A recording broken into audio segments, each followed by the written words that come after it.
Just waiting for the debate to start.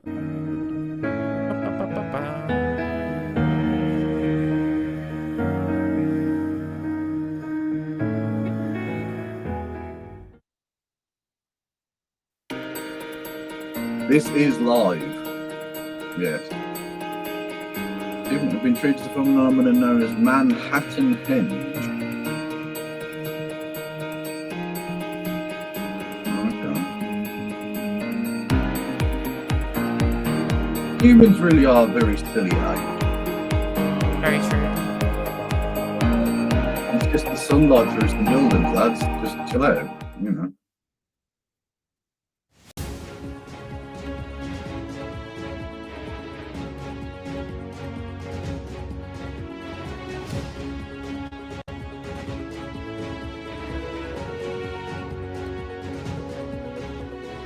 Good evening from Grimsby in north-east Lincolnshire. This is Sunak versus Starmer live, the battle for number 10. Welcome to Grimsby Town Hall, where we're joined tonight by the two men vying for the keys to Downing Street, Rishi Sunak and Keir Starmer. We're also joined by a live audience, many of them from here in Grimsby. Sky News has been reporting from the town throughout this election year, finding out what matters most. Yeah, but have you met people from here. Grimsby? It's exactly the kind of seat very nice. both our candidates this evening need to win. You told me not to use a here's certain how it's going word, to and you work. tempted. Over the next 90 minutes, the Conservative and Labour leaders will each be put through their paces by our political editor, Beth Rigby. Some of them got really facing screwed the over by questions you want deindustrialisation. answered. Well, that is true, yes. Yeah. Schools, housing, the list is endless. Childcare, education, That's an ugly baby. Want some change Oh. from what is there today. More provisions for children with special educational needs. Pay attention to the voice of the people. They just need to get their stuff together a little bit. We just can't support all this immigration. Cost of living just getting God's worse sake, and worse and boomers. They said they were going to stop the boat. They haven't stopped one boat. I feel so much for the young. What are they going to do? We can't afford to live, we can't afford to eat, and we can't afford to go into higher education. More job opportunities in the local area. People I just need a bit more listening to. Get your act together and sort the country out. That wasn't a We've very drawn lots Grimsby to accent, that decide one. who should go first this evening, and it is the Labour leader, Keir Starmer. This is Sir Keith for number 10. Not the first ballot he's going to be winning in the future. True. Keir Starmer, thank you so much for coming to Grimsby Thank you for tonight having me on, and thank you to the audience for being here. Well, let's kick off. You told the country Jeremy Corbyn would make a great Prime Minister. You then expelled him from Labour. You campaigned for a second EU referendum. No now you don't way. talk about the EU. And you dumped all the left-wing policies pretty much you once loved. Your short political career is a catalogue, actually, of broken promises and changed positions. Yes! So how can the people in this... Yes!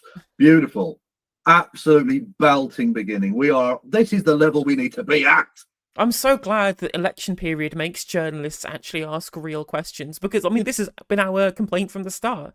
Our literary entire complaint has been this man is just a liar who says whatever he thinks people want him to say. 5 years! This guy's had 5 years of just, like, allowing to just dispose of promises and shitting on everything he's ever believed in. Just lie after lie after lie the after media lie. just gone, on his vibe's awesome. Look how neat his hair is. Oh, he pulled up his sleeves at the lectern. And now it's far too late for there to be any meaningful difference. Now they're asking him questions. I'm actually Jesus very Christ. right-wing, and I loved it. I can't wait to see what waffle he comes up with now. room, Over to Ukraine. trust anything you say. Mistrust. When we lost the 2019 election, we lost very badly as a political party, including here in Grimsby, where people felt that they couldn't vote for the Labour Party. And I concluded that I should listen to the electorate. And when you lose that badly, you don't look to the voters and say, what on earth do you think you were doing? You look at your party and say, we have to change. Do you get the trust issue? The change that I wanted to bring about, and I have brought about, is to It's change kicking the the left Labour away. Party, to put it back in the service of working people. And what has guided me through that at all times is that the country must come first and the party second. You get take difficult decisions to change our party. But that has guided me through. But Saki, you get.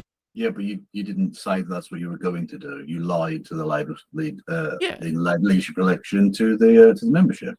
Exactly. Like literally, that we all knew that that's what you wanted to do, because that's clearly what the campaign in the background were priming you to do. But actually, no, like you said none of these things during the election campaign. You said the complete opposite and said that you promised managerial Corbynism with a union flag stapled to it, not let's purge the left, turn the Labour Party into the Liberal Party. Yes. There's a trust issue here with voters. You accept that? No, because what I would say is this. No. I mean, literally all of the polling suggests that I'm as popular as rabies, but no. I mean, yeah, that's a really interesting point. Fine.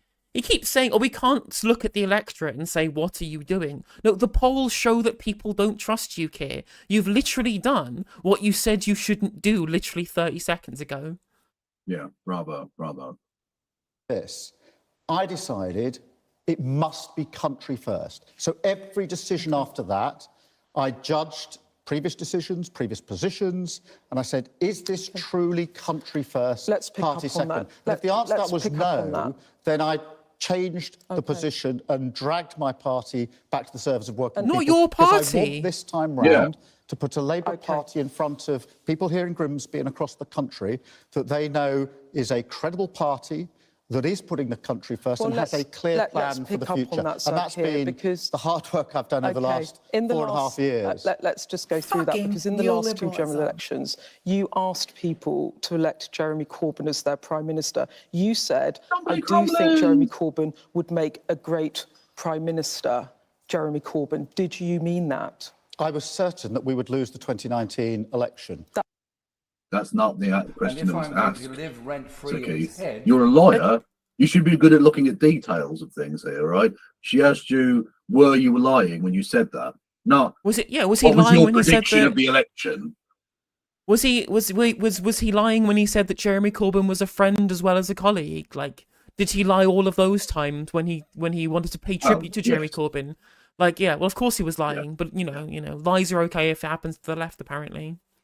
And that's why I hope that independent MP John Lee Crumbles is returned and that Keith has to deal with him. Yes, that'll be fine.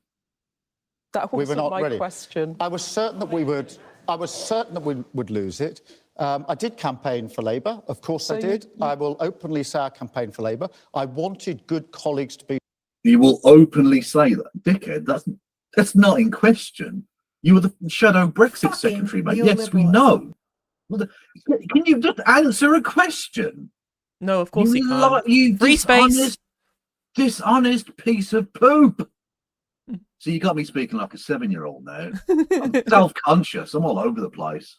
Be returned into the Labour Party, when you said it. And I wanted a party that was capable of being changed so we could face the future again. Did you not mean it when you said it? I was certain that we would lose, and I think many other people. You are such. I mean, I wonder why no one trusts him. Yeah, she's asked him honestly, 3 times now. No, well, I was going to say. Well, actually, I mean, do you think Jeremy Corbyn was a piece of poop? Well, I love scrambled eggs. Yeah, thanks. Exactly. I wish again that they would just say, "Do you think the viewers are stupid?" They can hear you not answering this question, and you mock our viewers and the electorate when you refuse to answer these questions so blatantly. You're treating people like they're idiots. Yeah. Question. We would lose. So you didn't mean it? I was certain that we would lose. So you said it because you didn't think he would be Prime Minister anyway? Of course I campaigned for the Labour Party at the last election and the election before that. I'm sorry, Robot Droid 3000 has malfunctioned. He's just repeating the same 2 sentences over and over again, regardless of what she says. Well, I campaigned for Labour, but I was sure we would lose. But we campaigned for Labour, I was sure we were going to lose. I campaigned for Labour. Broken record, Before that, I've always campaigned for the Labour Party, and I'm glad I did because I wanted good colleagues to be returned to have their seats so that we could fight for the future of the Labour Party. I will move so on. I make no apology for that. I fought for the Labour Party at the last election. I'm just trying to make the point to everyone in here that you said that he would make a great Prime Minister. He's not letting go. Now will you actually say, yes, I thought that, or I didn't think that at the time? Just be honest. I honestly didn't think that we had a chance of winning. That's not the question! No! Mate, this is worse than just answering now. This is actually worse than just answering and making yourself look a bit of a tit. Right? You just say, I was lying back then. I was lying when I thought he'd be a good Prime Minister. Because now everyone's like, why is he, what's he hiding? He's giving the same answer like 5 different times now. And fair play, for once, the coronavirus of journalism has struck once again. Absolutely, ring the journalism bell. Holding him to account, holding his feet to the fire, which you should have been doing for the last 5 bleeding years. But at least you're doing it now. That's nice. I can't wait for election day for that to stop. So you said it anyway. I wanted to campaign for our colleagues. And I then, once we got the result that we did, which were the results that I expected that we might get, as I say, I decided to step up to lead the party, not something I had planned to do when I came into Parliament, and to change it and to put it back in the service of working people. The reason and we will move on, it's right, but you said you were going to not change the party, actually. You said you were going to continue to do the same sort of policies that Jeremy Corbyn had, and now you're literally a Thatcherite. Yeah. So... It's a trust issue, right? Because you... Well, look, let me deal with this issue. He's getting heckled! I went to Northern Ireland and worked with the police service over there. I said I would work with the team to change it, and we did.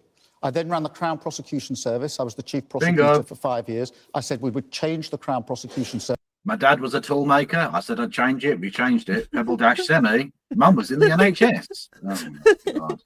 It really is beep, boop, beep, boop. Can we turn him off and on again? It might be the only chance we've got tonight. Make it better, particularly on violence against women and girls. Mick Lynch soundboard already. We did it. I said I would change the Labour Party 4.5 years ago. Most people said you can't do it. I did. So I stand on my record. Okay. So, let's just go to your record, because I'm going to run you through your record, because people have to judge whether to vote for you. Can you just ask the question that was being heckled there? Why are you lying? Yeah, indeed. Why is he lying? I mean, of course, because he's a compulsive liar. He's lied for 4 or 5 years. He lies and lies and lies and lies about everything. He would lie about the colour of the tie that he's wearing. He'd go full Lionel Hutz. Actually, I am not wearing a tie at all. Exactly. In fact, my tie was a toolmaker. That tie was anti-Semitic, but we've changed the plot. We've changed the attire now, so it's absolutely fine. Political record. When you stood for election as leader, you did so on the basis of 10 pledges. They were very left-wing. Yes! A couple abolished tuition fees, common ownership of energy, water. Did you write these pledges, Sir Keir? Yes, and I put them before the membership of our party. Most of them are still in place. Whoa! Are they? No, like 8 of them are all gone. You've got rid of virtually all of them. So that's, again, you're lying about lying, which is... Look, you're doing compound lying. That's a high tariff manoeuvre. That they were bound up with I think you've dropped 6 or 7 of them, actually. Justice. No, that's not. It's been laughed at in Grimsby. Oh my God, Beth. Go on for jugular. Oh, this is like porn. It's awesome, man. I'm actually gonna bust. I swear to God. Entirely true. But look, I'm not going to shy away. Have I changed my position on those pledges? Yes, I have, because I've asked myself, honestly, are these country first, party second? And if the answer to that question is no, then I've changed them, because I think this party should always... You should have gone back to the membership with that change of plan then, considering how severe it's been. Because you sold them a false prospectus, my man. You lied to them, just like you lied to your electorate by standing on 2 supposedly uncosted and party first manifestos. put the country Sorry to first. interrupt. But the other thing I'd say, Beth, because I do think this is important... But do you think they're wrong in principle? Well, let's take energy nationalisation, which a lot of people think we should nationalise our energy companies. GB Energy coming up. Money. Let's Lots of go. people are paying a fortune on their bills. 2 years ago, at the height of the crisis, when people were facing very high bills, I said to my team, well, mock up for me, tell me how much it will cost to nationalise the energy companies. That ran into tens of billions of pounds. And I had to take a decision, which is, do we use tens of billions of pounds to pay off shareholders to nationalise the company, but not have any money to reduce your bill? I thought that would have been the wrong decision. I think most people watching this here or on the television would say, for heaven's sake here, if it's a choice between keeping my bills low or paying off shareholders tens of billions of pounds, there's only one choice you can make. And that's what I mean by country first, party second. I changed my mind. It was too expensive. I wanted to get the bills down. We need to get to the audience questions, so let me... Okay, but if we tax lots of rich people, we could actually afford both of those things? It's true, indeed. And on top of that, like, you don't even need to necessarily nationalise all, like, the energy suppliers. I've said before, they all have their margins capped, so it'll probably be a waste of money to do that. Like, I disagree with that, but at least when you're going to have this idea of a national energy company, at least have it be a nationally owned energy company that either supplies or generates electricity, because that's what you told the public you were doing, and you've not done that. You've created an investment fund and have lied to the public that it's an energy company when it isn't. Yeah. We rattle through this bit, if you don't mind. One of the pledges you can definitely afford to do, in fact, you might want to do, given the state of public services, is to raise tax on the top 5% of earners. That's Here we go. Earning over £80,000 a year. Why did you ditch that? You can do that. That money would be useful. It could make £2 to £3 billion a year for the public purse. Let me be really clear about tax, because this has been a big issue in the last 3 weeks. So let me be absolutely clear. All of our plans are fully costed, fully funded. We will not raise tax on working people. That's not an answer to the question. No tax rises for income tax, for national insurance, for VAT. Our manifesto comes out tomorrow. It's a very forward-looking manifesto, but there's nothing in our manifesto. Okay, but she specifically asked about your pledge to raise tax on the top 5% of earners. And you literally have not remotely touched on that. Because, like, first of all, there is this idea that, well, no, you've said you're ruling out a bunch of public spending because there's no money for it, which you could raise by increasing that tax. And second of all, there's already an £18 billion shortfall in loads of public service provision that the IFS have noticed and you haven't even bothered commenting on. That requires us to raise tax. You've swerved the top 5% of earners No, nothing requires us to raise tax. And I tell you, I do want to... You're challenging me and I want to deal with this. I want to do things differently. I want to grow our economy. I accept that previous Labour leaders sort of pulled the tax lever every single time and driven up spending. I want to grow our economy. The manifesto tomorrow will be a manifesto, a plan for wealth creation. Now, you may not hear a Labour leader say that very often, but for me... Yeah, because you're not a Labour leader. Exactly, you're just a Thatcherite. Yeah. That is the most important thing. And therefore, I'm not going to do what other Labour leaders have done. That's not a promise you made at the electorate. When you were getting elected as leader, you didn't say, I'm going to try and create wealth, I'm going to try and grow the economy, find things, whatever. You said tax the top 5% of earners and then use that to fund public services. And you've gone back on that pledge. You are a liar. Yep. Tax honesty, because you often say the country's public services are broken. Many people, I think, in this room will agree with that. That's why many people lying also and fears the suspect when gem you're men in enjoy the power, Bezos you bucks at no will justice raise seemed. more tax. And I want you to be honest here, please. You've said you'll raise specific taxes on profits on oil and gas companies, closing loopholes on tax avoidance, tax reform on private equity, VAT on private schools. But the Tories say you will... Ooh, tinkering around the edges. Yeah. Go further. They're right, aren't they? You will. Well, the first thing I'd say is the Tories are in no position to lecture anyone about tax rises. We got the highest tax burden for 70 years. And I think that working people shouldn't pay more tax and we will not raise their tax. What we need to do is get the economy going. There's a reason that taxes have gone up so much in recent years, and that's because the economy is flatlining. We have to address that problem. And tomorrow our manifesto is a plan for growth, a detailed plan of the first steps we will do in government to get our economy working so that living standards go up and we have the money we need for our public services. So no tax rises of any kind in the next Parliament under Labour? No tax rises for working people, and nothing in our manifesto requires tax rises over and above those that we have specifically set out. No tax rises in the next Parliament? No tax rises needed in the plans in our manifesto. In the plans? No tax rises for working people. That's income tax, national insurance, so you're and VAT. not ruling out. I just decode that for you guys, because when a politician says no plan... Oh my God, it's like a super journalism. Okay, I'm here for it. And it does mean I might. Well, Beth, I've done this a bit. That might be the biggest round of applause that happens tonight. Brilliant. Look, I'm not going to sit here tonight and write the next 5 years' worth of budgets, and you wouldn't take me seriously. You're releasing a manifesto! Is that we will not... That's what a manifesto is! You fucking idiot! What the hell? You're expecting me to tell you what I'm going to do in government?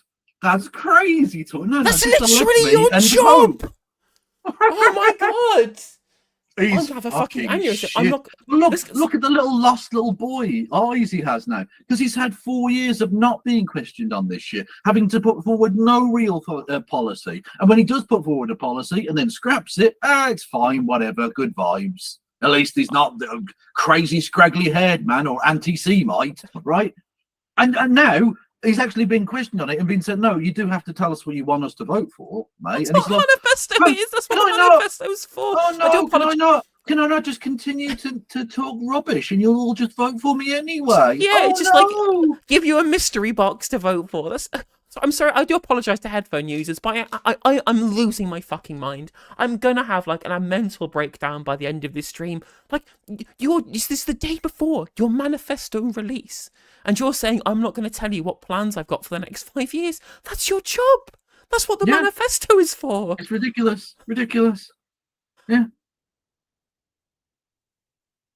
Tax. You ruled out NI. Yes, because so you are ruling out some tax rises, but not all. Because I think working people are paying too much tax, and I think paying far too much tax in recent years. What I'm hearing and I think is that has made the cost I'm of going to living clip that bit, by the way. 10 Please times do. worse than it would otherwise be. What I'm hearing is that you are not ruling out some tax rises, and you've talked about working people. This is embarrassing, mate. She's literally donking on you. She's flexing on you right now. She is fucking your wife and looking over and winking at you. Come on now.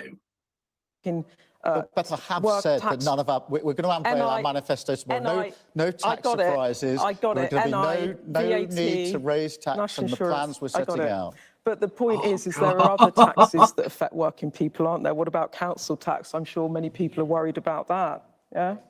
The Labour Party in Wales launched a review of council tax banding.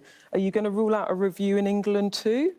Well, council tax is too high for many people. It's been going up. It went up again this year, but that's because the government lost control of the economy. You're not going to do a review. There's nothing to do with them losing control of the economy. Yeah, this is honestly, this is the kind of thing you'd expect from someone who fundamentally does not understand economics at all. And again, it's an often used point, but I think it makes sense. It's the kid who's asked to give a book report and hasn't read the book. Yeah, 100%. He's just saying words and hoping. If he just puts out enough bland kind of Barnum statements, some of it might make sense and people can read into it if they like. And he's going to get a massive majority anyway. So he's going to say, would you like to vote for the mystery box? And the mystery box is going to get a fucking 400,000 seat majority. True. Really, you know, they were last revalued when I was a teenager, and I'm really old now. Yeah. Beth, you're pushing me over and over again on tax. I'm not. Yes, you want to be Prime Minister, you flipping idiot. Yes, she's pushing you on tax because you want to be the Prime Minister, a man who gets to raise the taxes. It's like having to explain to a cat. Stop shitting on the carpet. Like it's so simple, mate. It's the basic. Oh, I'm going to have to put up with this absolute wanker for 10 years as Prime Minister. Literally and 10 years. I don't know that I can primal scream enough already. Yeah. Oh, you keep asking me to give you policies, whereas I'm just saying vote for me and shut up, plebs. Is literally the message. I wonder if the people of Grimsby will react well to that, Keith. Tax. I think people are taxed too much already. What I want to do, my central mission, is to grow the economy. I'm not going to apologise for that, because I genuinely think that if you don't grow the economy, then you're taxing an ever-diminishing return. I mean, people here will be worried about fuel duty, right? Yeah. The Conservatives have frozen it. Fuel duty, something, they've ruined the economy. Fucking hell. Since 2011. If you unfroze it, you could get 5 to 6 billion quid. That's a tax on working people. Yes, and that's why you are going to freeze it. Every single budget, we have supported the freeze on fuel And you will continue to do that as Prime Minister if you would win? We have to concentrate on growing the economy. On fuel duty, that has to be decided budget by budget. But my track record is we've supported. He's going to do it or not? I don't know. We've supported the cap on fuel duty every single time it's come up. Okay. But you're a wanker, mate. I know that's not a deep political analysis, but it doesn't need to be. He's not saying anything.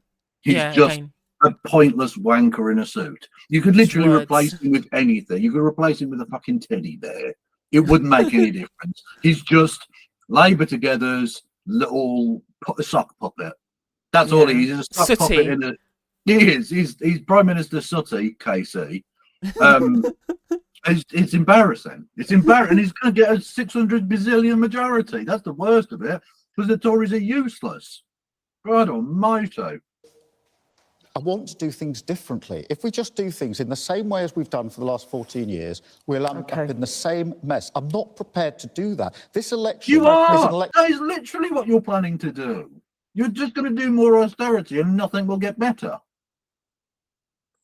About change, about doing things differently, about growing the economy and making sure we create the wealth so this country can run our public service. And I'm going to have one more go. I ran a public... No. I'm going to have one more go. Keith, she's literally saying, you're a bitch. You will not answer this because you're a massive gaping bitch, right? So I'm going to try one more time to try and get a straight answer out of you, you fucking bitch. It's like he's in detention. It is. Yeah. What's he going to say next? Is he going to say, unlike, I used to be a warrior like you, but then I took an arrow in the knee? That is one hell of a reference. Love it. No, I do want to finish this. I ran a public service for 5 years. Did you? Oh, we know! Public service in the austerity year. Oh my God! You should have mentioned this before, Keith. Which one was it? Oh, Department of Defence, I reckon. Yeah. Yes. I know what it means to be a public servant. I absolutely care about our public services. My wife works in the NHS. My mum worked in the NHS. Was your dad a toolmaker, Keir? Was your dad a toolmaker? Bingo! Bingo! We didn't. Why haven't we played bingo tonight? God damn it! We would have had house already at this point. Fucking 5 minutes in. Off the charts. And I know what it means to the NHS. But I absolutely want to have public services to function. I love the fact that the audience are giving him a bit of needle. I don't want people to just stand up and interrupt or anything, but just give him a little bit of a mumble and a grumble and a why you lying.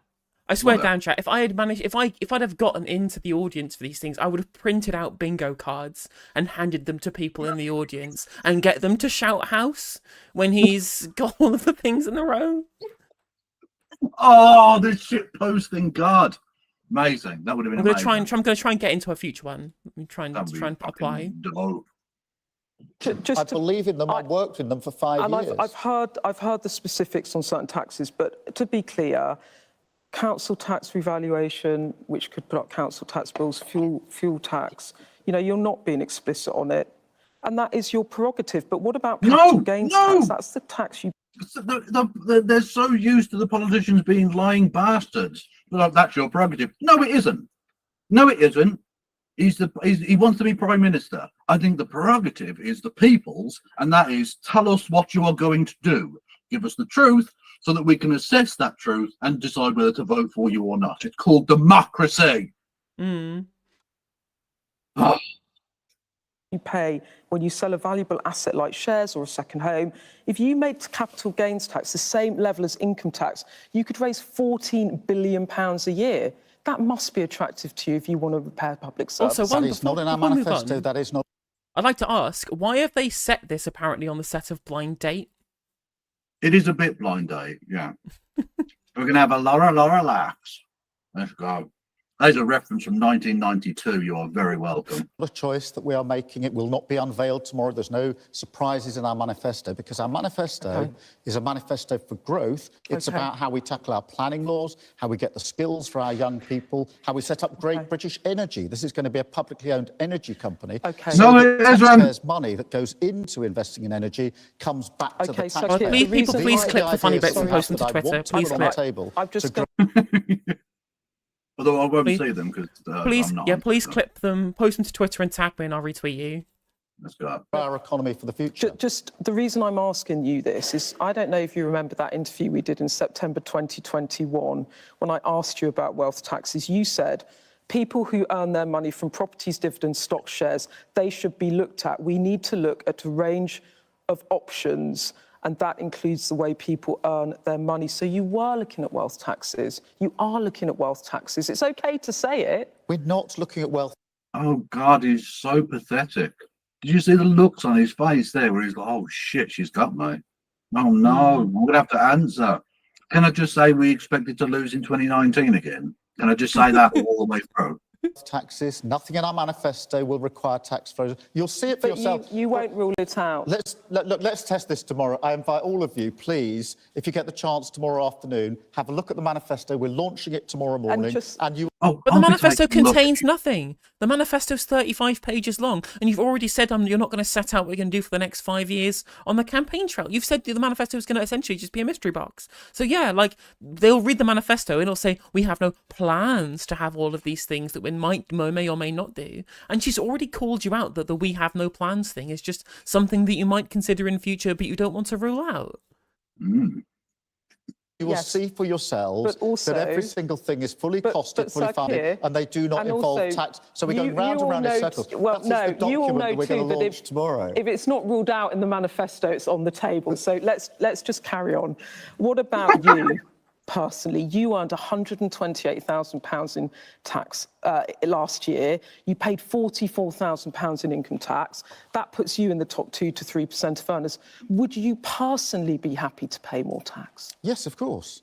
Okay. I've always paid my tax in full. But, you know, and I accept I earn a lot of money in the job I am now in. But when I grew up, my dad was a tool maker. He worked in a factory. It's true. My mum. Oh, mate. Even the audience is sick of it. You know, they keep saying, right, he has to keep saying toolmaker because people haven't heard it yet.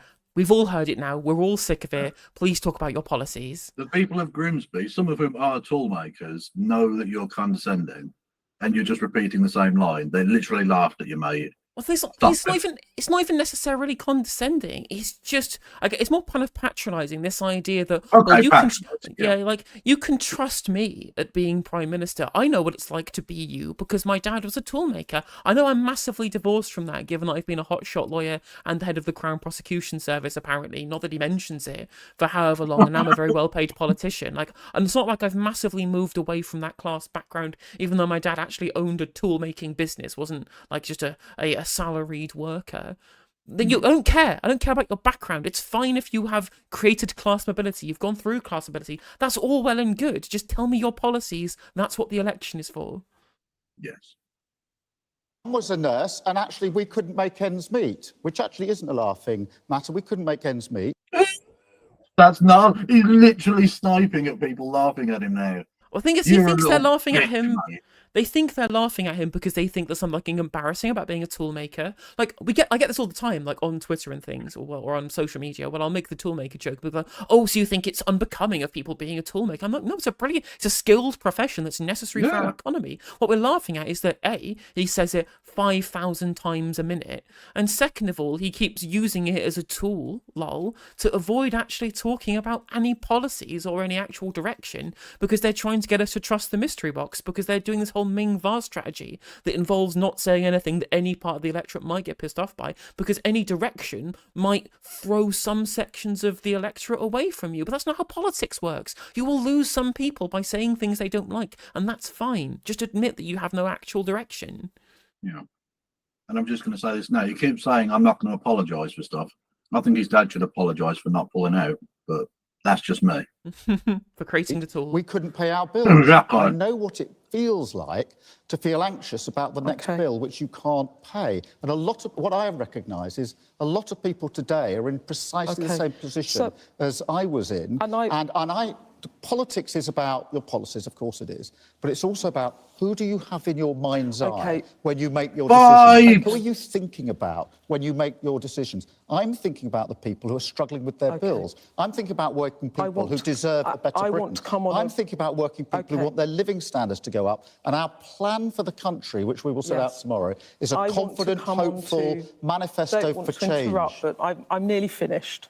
Because I want to come on to something that matters to working people, and that's child benefits.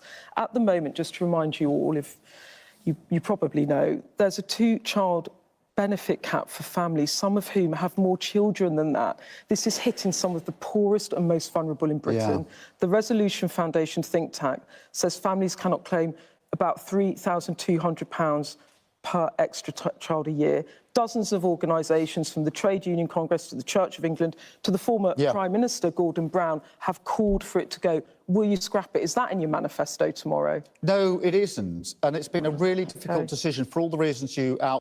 Not difficult for you, is it, mate? Because you're on 125 grand a year. You're fine. Okay. Again, that's a fucking... I hate it. I put out a video responding to Andrew Rayner on this very thing, and it was just like, it's not a difficult decision. It's an easy decision because you want it to be you looking tough on benefits for the electorate. It's entirely performative, and you want to look tough on the public finances in a performative manner. Because, of course, you could raise taxes to pay for it with capital gains or whatever it might be, some kind of tax rise that you could do, I don't know, a financial transactions tax, anything. And you could pay for that. It's not expensive to get rid of the 2-child benefit cap. But it's performative. You want to signal that you also support crackdowns on benefits and tight controls on the public finances. And that's fine. I think it's shit, but I understand the electoral reasons for doing so. But don't fucking lie to me, Keir. Don't lie that it's a tough decision that you've made because there's no other things that you can do. You've made a clear and present political choice that you would rather performatively starve children than make it look like you're soft on benefits. But at least admit it, rather than pretending that you can't find, what, £3 billion to influence it. Because you can, it's very easy. Yeah, absolutely. Outline, because the last Labour government had a laser focus on dealing with child poverty and did a huge amount of good work, including Sure Start and the programmes that were set up. It cost £1.3 billion. All of those wealth taxes I was talking about, or the 5% on top earners, you could do that, and you could do that policy £1.3 billion a year. Huge damage has been done to our economy under this government. Huge damage. And if we are... That doesn't stop you being able to tax. Yeah. God almighty, he's awful. This man's bad at this. We're going to inherit a broken economy, a broken NHS, broken public services, in fact, broken everything. And you're a broken fucking record, mate. Not going to make promises that I can't keep. So I'm doing actually a difficult thing, which is saying to the electorate, saying to you now, I can't do something which I know the benefits of it. We need to deal with child poverty, and we will have a strategy for child poverty. But I'm thinking people... We will have, not that we have, we will have. Again, who knows? Not the manifesto, because it's fucking empty. Whee! They're fed up with politicians who, before the election, say we'll do everything, and then after the election they don't deliver. So I've taken a decision. Make no claims whatsoever, just to put forward no policies at all. Brilliant. It's a wonderful, wonderful thing you've done there, you absolute gobshite. Which is before the election, I'm going to tell you what we can't do, even though some of these things are good things to do. So, Keir, I'm going to interrupt now because I'm nearly out of time. It would lift 1 million kids out of poverty, and just to be clear, you're choosing not to do it. It's a difficult choice. We will have an anti-child poverty strategy, of course. We will. The last Labour government did. We will have one. But the easiest thing in the world is what Rishi Sunak is doing, is to simply say you can have everything. Unfunded commitments, unfunded promises. That's what got us into the problem in the first place. And working people are paying the price with higher bills, their mortgages. I'm not prepared to have a Labour government ever make that mistake again. Don't applaud him. What's that about?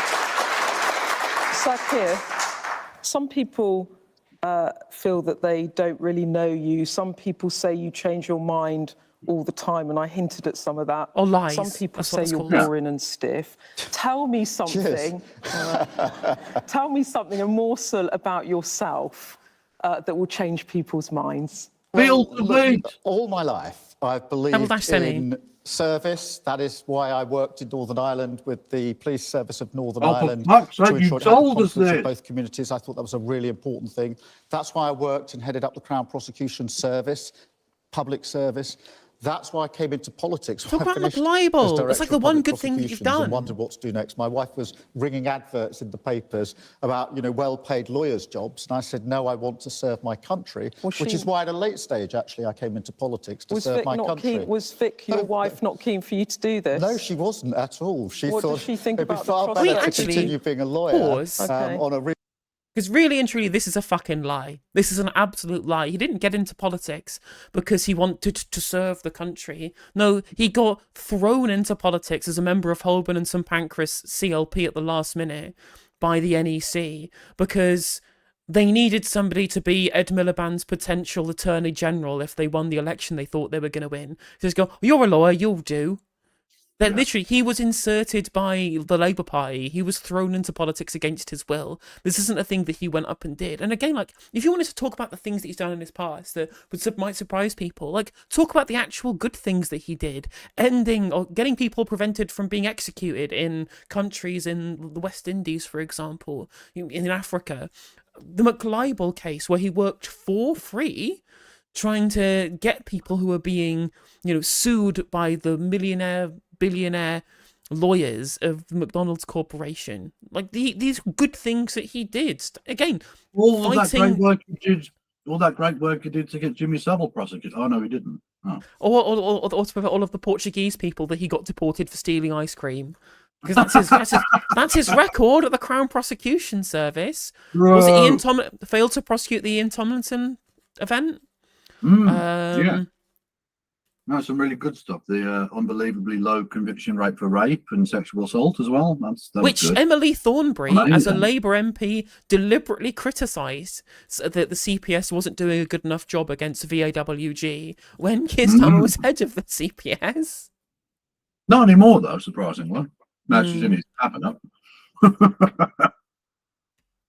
Reasonable salary and not have all of the challenges that you get as a politician. But I was clear in my mind. I wanted to come into politics because I wanted to serve my country. And I've waited 9 years now in opposition. I've worked 4.5 years to put my party back in a position where I can put it before you and others, the voters, as the only party that's got a plan for the future. If you become Prime Minister in 3 weeks' time, what do you fear the most? Oh, the only real fear, I suppose, I have is for my family. I've got a boy who is just turning 16. He's 15 3/4. I've got a girl who's 13. These are really difficult ages for children. If they're under 5, it would probably be easier. Here's a question. If they were 20 or over. What are you going to do, right? When you go home to your children tonight, you look them in the eyes as Prime Minister on July the 5th, and if they ask you, Dad, were you truthful throughout this entire election campaign? Were you telling the truth to the country? Will you be able to look them in the eyes and say yes? That's a question I'd like to ask you, Keir. I'd like to ask him directly. I think he'd be happy to lie to his kids as well, yeah. Yeah, would you be happy looking your children in the face and lying to them like you've lied to the country? If he comes to my constituency campaigning, this is exactly what I'll say to him. Well, look, absolutely he will lie to his kids. He'll lie to anyone. He's just an empty husk of a human being. It'd be easier. And my only fear really is the impact it's going to have on them. That's why we never name them in public, never have a photo shoot with them. I want them to be able to walk to school and have their own lives unaffected as much as I can by what I'm doing. And that I don't fear the big decisions. In fact, I relish the chance to change our country. And on the first day, I want to start on our first steps. I want you to see the change that we can bring about. But my only fear is actually, and the only thing that sort of keeps me up at night is worrying about my children. Any doubt that you're up to the job? No, not at all. I've led different organisations, I've changed them, and I want the opportunity to change the country. They're sick of it. They're sick of it. It's still, after 15, 20 minutes, got on to the future and this growth process that you're going to go through. Well, thank you for raising that, because we've got I don't know what the fuck you said. the big change that we want to make, but also what the first steps will be that we can do on day one. So the day after the election, I want to start on our first steps, stabilising the economy to make sure we never go through. So that's two people whose questions you didn't answer. Set up Great British Energy so we can keep your bills down. I want to start on the 40,000 appointments each and every week that we need to get the waiting list down. Well, the man is literally an NPC. We will be doing that the morning after the election, and that is what I look forward to most. Well, I do mean to interrupt. We've got to get to the audience questions. Thank you, sir. Thank you so much for coming and doing that with us. And now you've got some harder questions from this lot. I'm looking forward to it. Okay. Thank you. I don't think that first one was meant to happen, though. I think that was just a heckle, wasn't it? Well, it was a heckle. I mean, fair play to the guy. Well, there you are, the audience questions getting underway a little bit. I mean, Keir's going to have him you heard executed, I'm what sure. Keir Starmer had to say to Beth Rigby there.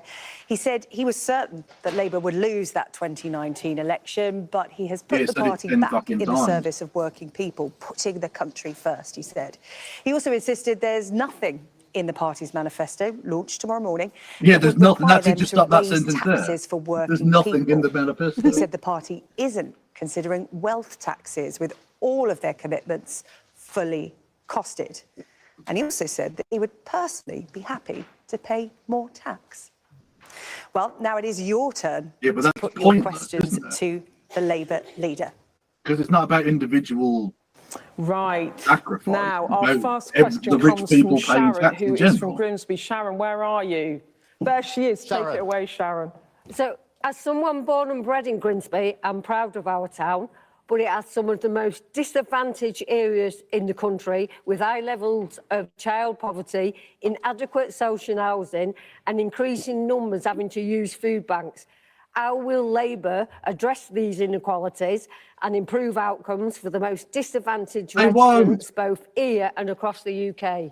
Well, thank you for that.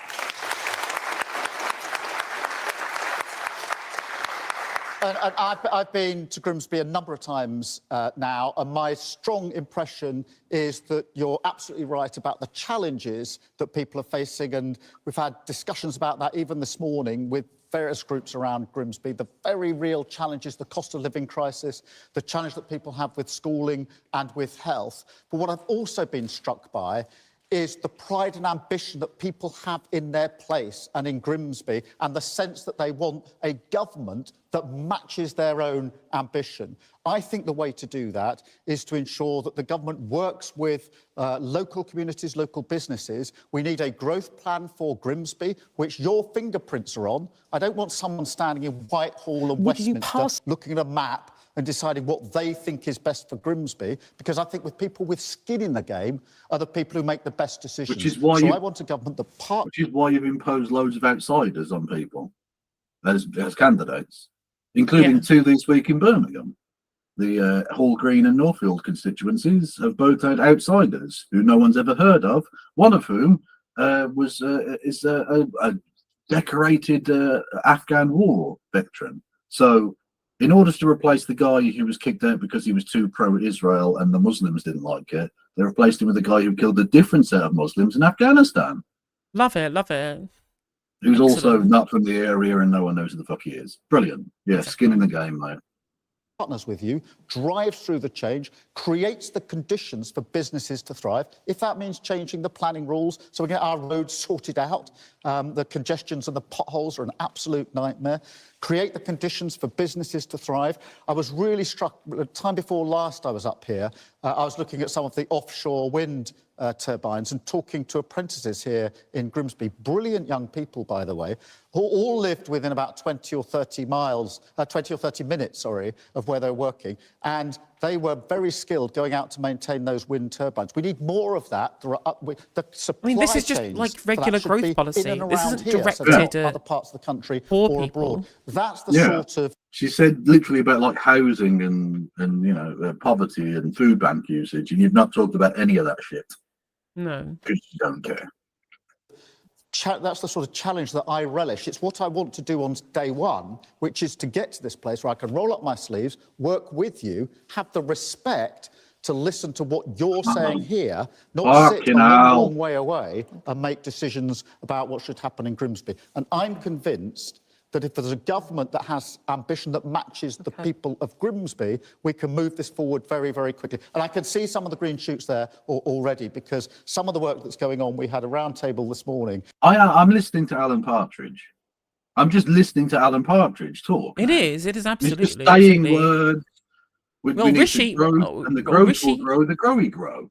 I've got, Rishi's got 100 cows and I've got 104 friends. Exactly. Moo. With some of the businesses, the community groups here in Grimsby, they were telling me not just the struggle. Yeah, so Keith, what's wrong with feeding beef burgers to swans? The grease helps them float. And the challenges, but what they were doing about it, I want to roll up my sleeves and work with them and to say the government is on your side. That would be a massive difference to the last 14 years.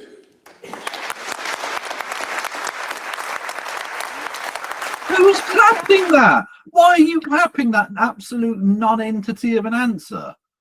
He didn't say anything. Look, you might not be angered by it or whatever, because you probably weren't listening, but why would you clap that? Fucking hell. It's desperate, man. We have to live around these absolute divs. Jesus Christ. Well, how it's all going to be funded? If taxes are not going up, how are you going to fund it? We need to put... The same people are clapping. Money and resource into Grimsby. We need resource decision making to come. So we have to be bold enough in government to release that, so that there's more. We need to be bold and vision and synergy and connectivity. And synergy equals enablement, and enablement conversely equals synergy. Exactly. Power here in Grimsby. They're difficult things to do. Governments haven't done that in the past, but we have to do that. Some of it we can do straight away. The potholes that are driving everyone mad because they're... Potholes! Do you think potholes are the #1 priority for people who can't feed their fucking families? I mean, it is definitely an issue people care about on their doorsteps all of the time. They really do care about potholes. An issue, but he's mentioned potholes twice now. He hasn't mentioned food banks at all. Yeah, literally, yeah. The one question where you don't want to talk about potholes the whole time is when people say, I can't feed my children. Yeah, ridiculous shit. Their cars get damaged, it costs them hundreds of pounds, and if you need your car or your van for work, it's a complete nightmare because you can't actually use it. That can be done straight away. We've been setting out our plans on that. Childcare came up this morning in a discussion I was having. We want to create 100,000 new places for childcare. This is 3,000 nurseries around schools, because I think primary schools are the best place for nurseries, so that means children get the opportunity to develop the skills that they need before reception year, which isn't happening in the way it should at the moment, in my view.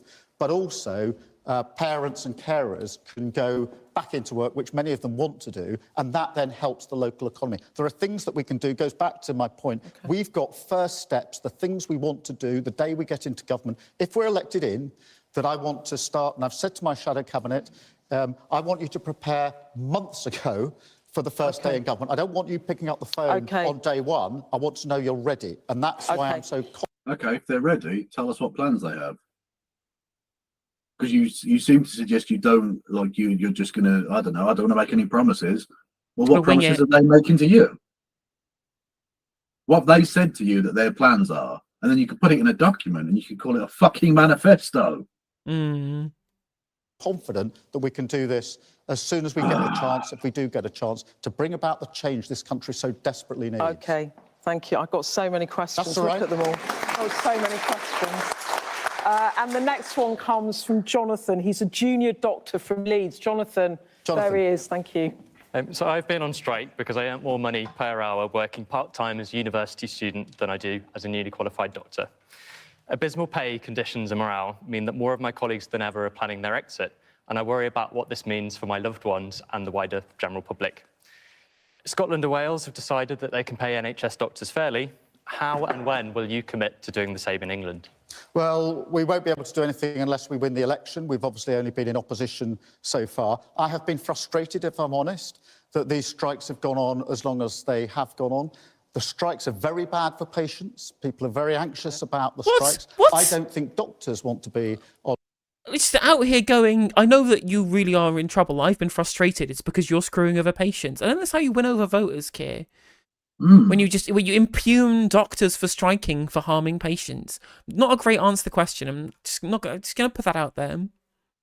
Yeah, it's almost like he's a wanker. Again, not high level politics there, but still, he is a wanker. On strike.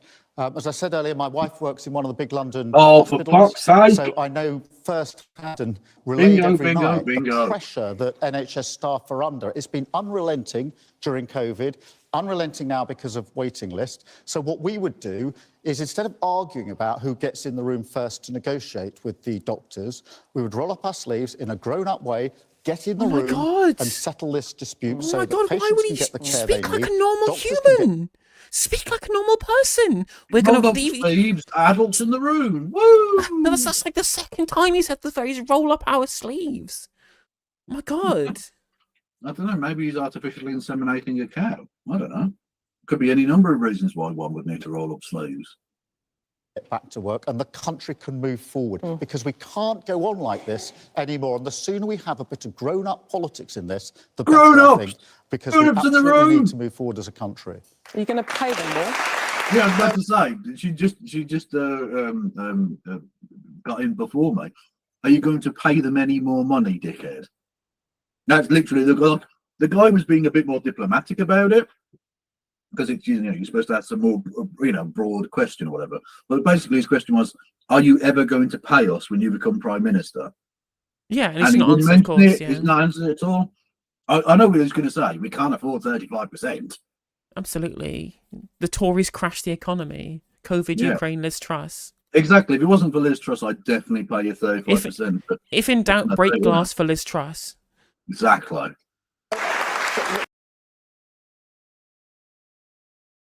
Meet their pay claims. Well, the doctors say they want 35%. Oh! We don't. we want a path to pay restoration. No, I get that, but I want to be straight in real about terms. Fact checked. Heckle fact check. Motherfucker brought receipts. Absolutely. Love it. Yeah, and we're looking to make that. The 35% thing is not pay, progression, conditions, and all of that can be negotiated. On the 35%, I don't think we can afford that as a country because of the damage that's been done to the economy. I don't want to pretend to you that we can. I'll sit down in a room. It shows you what an ironclad consensus the uber capitalist fucks have on our national discourse. But Liz Truss is the best argument in reality for why their low tax, neoliberal, libertarian bullshit doesn't work and is damaging. And yet it's being used by another free market, low tax piece of shit to argue in favour of low tax shittery. I know, right? Incredible. Like the easiest open goal win for Social Democrats for the rest of eternity in the UK. Because people talk about the Liz Truss moment for the rest of time. And they're using it to kick themselves. Yeah, they're using it as a way of saying, actually, no, let's do more Toryism. Yeah. Brilliant. Absolutely ridiculous. Yeah, also, Keith, with this attitude, enjoy the strikes, you prick. Room and negotiate and find a way through this, just as has happened in other countries, because it's intolerable that we go on. But I'm not going to start with the proposition that we simply accept whatever the other side is asking for. That's not how negotiations go. And you wouldn't respect a government if... Also, the other side, they're doctors. It's not the fucking Germans, mate. Get the fuck out with that shit. Like, you're supposed to be mutually cooperative. Your colleagues, you're not fucking hated enemies in the trenches. Mm-hmm. See, this is the problem. He genuinely thinks that working people is like not a part of him. He's the powerful elite. Fuck them doctors. It operated in that way. And other people in other walks of life have got constraints and pressures on their lives that have to be balanced. But will we be grown? All that's happened this year, and it's almost said grown up for the so fourth time. Is the government say we want a deal, but we won't go into the room first. It's for the doctors. I never wanted a deal. Well, I think you may be right. And the fact that they've left this to the election without fixing it and just booted it the other side of the election. By the way, Chad from the BMA to go out on strike just before the election. Good. Yeah. Use the opportunity. Fuck them. True. You can call it political interference, and you know what? Suck my dick. Pay them properly, you idiots. I nearly said the bad word. It's disgraceful. It doesn't do you any good. It doesn't do patients any good, and it doesn't do the country any good. But we've had a government that's chaotic, that's divided, has broken just about everything they've touched. I don't know a period in history, and you will all think about this, where almost everything is now in a worse state than when they started in government. And this is not about Labour or... To be fair, that was the case with Churchill, but to be fair, the Luftwaffe did have a role to play in that. True. Just saying. The cities were a little more complete before he was Prime Minister. Tory, if you leave your country in a worse state than when you came into government, you should be booted out. Okay. Did someone whoop? Don't whoop. We're not America. It's like at the golf. Get in the hole. Honestly, there should be a sniper in every tree. If you shout "get in the hole," it's over. You are signing your own death warrant. It's done. I've got so many questions. I've got so many questions. The next one comes from Hussein from London. Where is he? There Hussein. you go, please. Yeah. Hi. So I'm an average working parent from London, and I send my daughter to a private school, which in turn saves the government about £7,500 I thought he was going to be based, but it turns out he's dickhead. Okay. per year. But by now having to pay 20% VAT, we would be priced out, and we would have to send our children to state school. It in fact beats the objective of collecting tax. Rather, it increases the influx in public schools. So private schools is not only for the rich. I mean, the rich would continue sending their children. It's us who would have to make the change. And the ultimate losers in all of this are the children, who are meant to be our futures. Yeah. So would you reconsider taxing private education? Look, let me be really clear. No, fuck off. Well, let me be clear, bingo. Take that off your bingo cards. But at the end of the day, like this the false premise here is it's like saying, "Oh, we're going to cost you money sending you to state school now." Well, no, you're now going to be spending your money on taxable things rather than spending it on tax-free private education. You're going to take that tens of thousands of pounds a term in some cases, and you're going to be spending that on consumption, which is going to be taxed. So that's going to pay for your child's state education. And you know what? I'm glad that his tax rise has saved your kids from becoming the sociopathic monsters they would have done at private school. They'll now go to a state school and become a normal, well-rounded individual instead of just like hiding your body under the mattress or something so they can keep collecting your pension or whatever psychotic shit that they get up to instead. About what we're doing here. I have nothing against private schools. I absolutely recognise that... I mean, I'd like to put several things up against them, but that would put me on a terrorist watch list. Many parents work hard and save hard to send their children to private schools because they have aspiration for their children. I equally accept that every parent... Okay, but why have we accepted the premise that you can just buy that? Why is it that poor parents don't have access to that, dickhead? It's fine. They've got aspiration for their kids, and because they're just about rich enough, their kids get it. Poor kids can go fuck off, though. Every parent has aspiration for their children, whether they go to private schools or not. But I absolutely look at the boomers not want clapping. to make your point, because it is a concern. It's a concern to you and to other people. In our state secondary schools, we've got thousands of teachers missing in the subjects that we need. So in a state secondary school, let's take maths. And can we just take a look for a second? I want people, especially people from outside the UK, Yankoids, if you're in chat, look how well we do integration here in the UK. We've got a brown man who, from his accent, who was not necessarily born in the UK, or has spent a significant time away from the UK, is also now has been so ensconced into the system that he can be a selfish, self-absorbed wanker who's annoyed that he won't be able to buy his kids the privilege they want. See, that's how you do it. Even our brown people are also cunts. Oh, I said it. Fuck. People have said it in chat, I think, anyway. So no, but they're also C's then. Too many students, young people, children are being taught by maths by sports teachers, by supply teachers, and that's not acceptable. And for those children in a state secondary school who don't have the teachers they need, that's not a one-year problem or a two-year budgeting problem. It's a lifelong problem, because if they don't get the qualifications they need at 15 and 16, they can't go and do what they want. So we need to recruit 6,500 teachers for our state secondary schools to make sure every child, wherever they come from, whatever their background, whichever school they go to, has the same opportunity. And But we know that isn't true, because you've literally just said people have aspirations and they send their kids to private schools. So there is something intrinsic about private schools that gives them better access to that. It isn't the same. You know that. You're lying again. Pressed when I say going to recruit 6,500 teachers. Beth and others will say to me, where's the money for that? And I say we will get rid of the tax break for private schools and use that money directly to fund those teachers in our state secondary schools. Something actually worth applauding. That's a political choice. It's actually a tough choice. I do understand what you're saying. I don't think it will lead to lots of people going to state education. We have done some analysis on this, but it's a choice. I think every single child, whatever their background, wherever they're from, should have the chance and to believe, genuinely believe, that success belongs to them. Yeah, of course. But this would mean that you would tax the working parents who send their children to private school.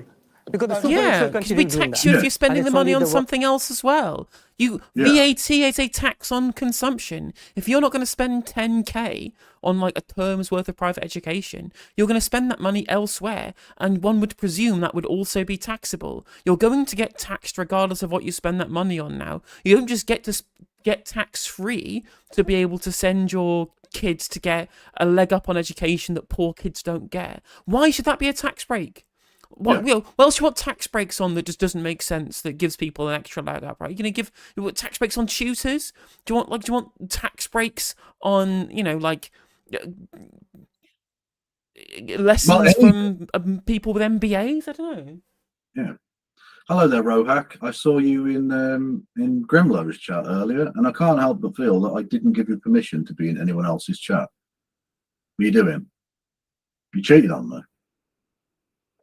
Working parents who will have to make a decision or pay the taxes. The position at the moment is there's a tax break. So you pay VAT on other services, but you don't pay it for private schools. Now, I understand why that's been in place, but it's a tax break that we are removing. It's not an introduction of a new tax. We're simply saying we need to find the money to properly fund our state secondary schools, so that in maths, to take an example, it's not the only example, I want every child to have a maths teacher teaching them maths, because it's the Prime Minister says he wants maths to the age of 18. See, he does get it. I wanted to find the money to fund a public service, so I've taxed rich people. So you have discovered that is a possibility then, in this one very, very particular instant, and nothing else. First, get the right teachers for every single child up to 16, because at the moment they don't have it. And I genuinely worry, if you don't get maths at the right level in your GCSEs, it's really difficult to go on to A levels. It's really difficult to go on to apprentices, and that child will be held back. Now, this is difficult stuff, but I'm not going to tolerate the fact that we haven't got the right teachers in our state secondary schools. That's the position we're in now. It's a disgrace in that position. I'm going to interrupt you because I've got so many audience questions, and I'm going to be in trouble with them if I don't get through Barry them, in chat. Like, he is so much better when he's not just lying. Yeah. Like, this is something I know that he genuinely believes in. It's a genuine policy that they've laid out in explicit terms that they want to do, that he's been questioned on, and he's responded sincerely, and he looks so much better. He looks like a real politician who's talking to people in real terms. Exactly. Listen, the one tiny flame, the little flicker of life within him, is that one policy that he's actually excited about, rather than the rest of the shit he's been told he has to sell. Exactly. Whereas when he's lying or getting questioned or being lying, he looks incredibly like tight and wooden and almost like angry. He's a little robot boy. Yeah. Yeah. Okay. And I'm the one in trouble. So I've got Kerry from Grimsby. Kerry? Yes, hi. Kerry. Hi. Good evening, Sakia. My NHS dentist practice went private and gave us a choice of either staying and paying private or finding a new practice. I've currently been on that waiting list for over a year with no idea of how long that waiting list is with my family. How would you fix this crisis and stop dentists from going to the greed of private? We need to make sure that... Why are dentists allowed to go private? I'm sorry, did your training, did you fund that privately entirely yourself? Or did the taxpayer fund that? Interesting, Mr. Dentist. This is a huge problem because we don't have enough NHS dentists for adults or for children, and some areas are deserts now where you simply can't get an NHS dentist. So we've got to fix this. The two things that we would do, three things, but the first is to make the money available for 700,000 urgent appointments in NHS dentistry, including 100,000 for children, which is desperately needed. The second is to incentivise newly qualified dentists to set up as NHS dentists by paying them money to put down their roots in the areas where they're most needed, so we can recreate those NHS dentist practice. We have to do this. In addition to the people who are frustrated in the way that you rightly are, I was genuinely shocked the other day. I went to Alderhay Children's Hospital. This is a brilliant hospital. Do you know what, for 6 to 10-year-olds, the most common cause of admission to hospital is rotting teeth, to have their teeth taken out because they haven't seen a dentist? It's a disgrace in 2024 England and Scotland and Wales. Again, look, this is something he's genuine passionate about. He looks great. He sounds great. That's a really good answer. I wouldn't say great. He looks okay. I mean, by compared comparison, to everything he we've looks good. Yes. Comparing him to everything we've seen from him for the last 4 years, I mean, I think everybody should be outraged. He looked outraged, and it's true. It is outrageous that we have kids having their teeth pulled out in A&E. Right, there's loads of stuff. There's outrageous that we've got fucking malnutrition cases. Are we a third world nation now? Is that literally what we've become? Yeah. It's madness. That was quicker, at least. You were. Do you use a private dentist? Well, we're at an NHS dentist practice, but I'm private because I'm an adult and therefore don't get it on the NHS, but our kids get NHS dentistry, and I believe in it. Okay. The nearest one available is somewhere further than home. Yeah, and that's the problem. You've got these vast areas where the... Have you thought about living in London and being rich? Because if you're in London and rich, you can get a dentist. If you live in Grimsby, you're shit out of luck. So... It's not just how much it is, it's also there just isn't a dentist there, which is why, and that, how have we got to this state in 2024 where basic things like dentistry are a problem in our country? I mean, what on earth has happened to get us to this place? We've got to fix it. I look forward on the first day we get into government. Yeah, exactly. The austerity that is going to continue. To starting on this job. I find all of that much more interesting than all the sort of talking about what you're going to do. I just want to get on with the job. Talking about what do you mean winning an election? Literally, he talks about it like we're being outrageous, that we would ask him to come up with plans for things and tell us what he's going to do. No, just let me become Prime Minister and I'll just do some stuff. Honest to God. Is this the two most petulant pricks to ever run for Prime Minister at the same time? It's so annoying. They would get into government bold. Oh, by the way, one thing before we move on. If you're enjoying the content, you can subscribe on Twitch for $4.99 or for free with Twitch Prime by linking your Amazon Prime account to your Twitch account for a free sub every month, courtesy of the Bezos Bucks at no additional cost to yourself. You can gift subs to your fellow Twitch viewers as well on both myself or Kev's stream. 100 bits gets you text to speech on my end, 200 on Kev's end if you want to message it out. I've still got YouTube monetization on my end, so super chats work. You can super chat. I will read out all super chats regardless of value. No need to flex. No need to flex. It's outrageous. And you can also become a member on YouTube for 99p for access to my static emotes in YouTube chat and YouTube comments. And you can also, it's cheaper than kind of Red Stripe at 99p. And you can also gift memberships, as Mithril did earlier, thank you for that, to your fellow viewers to help boost the stream and the algorithm. That is the best way to support the stream. So there's no need. Just dunking on me. In my hour of need, my hour of pain. Question is from Cayman, who's from Yorkshire. Cayman, where are you? Hello. Please go ahead. Hi. I admired how in touch you were with the public when you... No, she just said, I will be getting it back. I just need to re-verify my thing. So a couple of days and YouTube will back up. But don't worry for me. Obviously a solicitor, and then you became Director of Public Prosecutions with CPS. But over the last year, I feel like you've formed into more of a politician than the person that I would have... You what, sorry? Did he run the Crown Prosecution Service? I don't remember that. Was he Director of Public Prosecutions? He was a Pebble Dash semi-toolmaker, right? Oh my god, fucking hell. You should have mentioned it. Didn't he work in the NHS with his mum? What? Voted for to run the country. You seem more like a political robot. How are you going to convince others like me to vote for you? Well, beep boop, beep boop. It does not compute. It does not compute.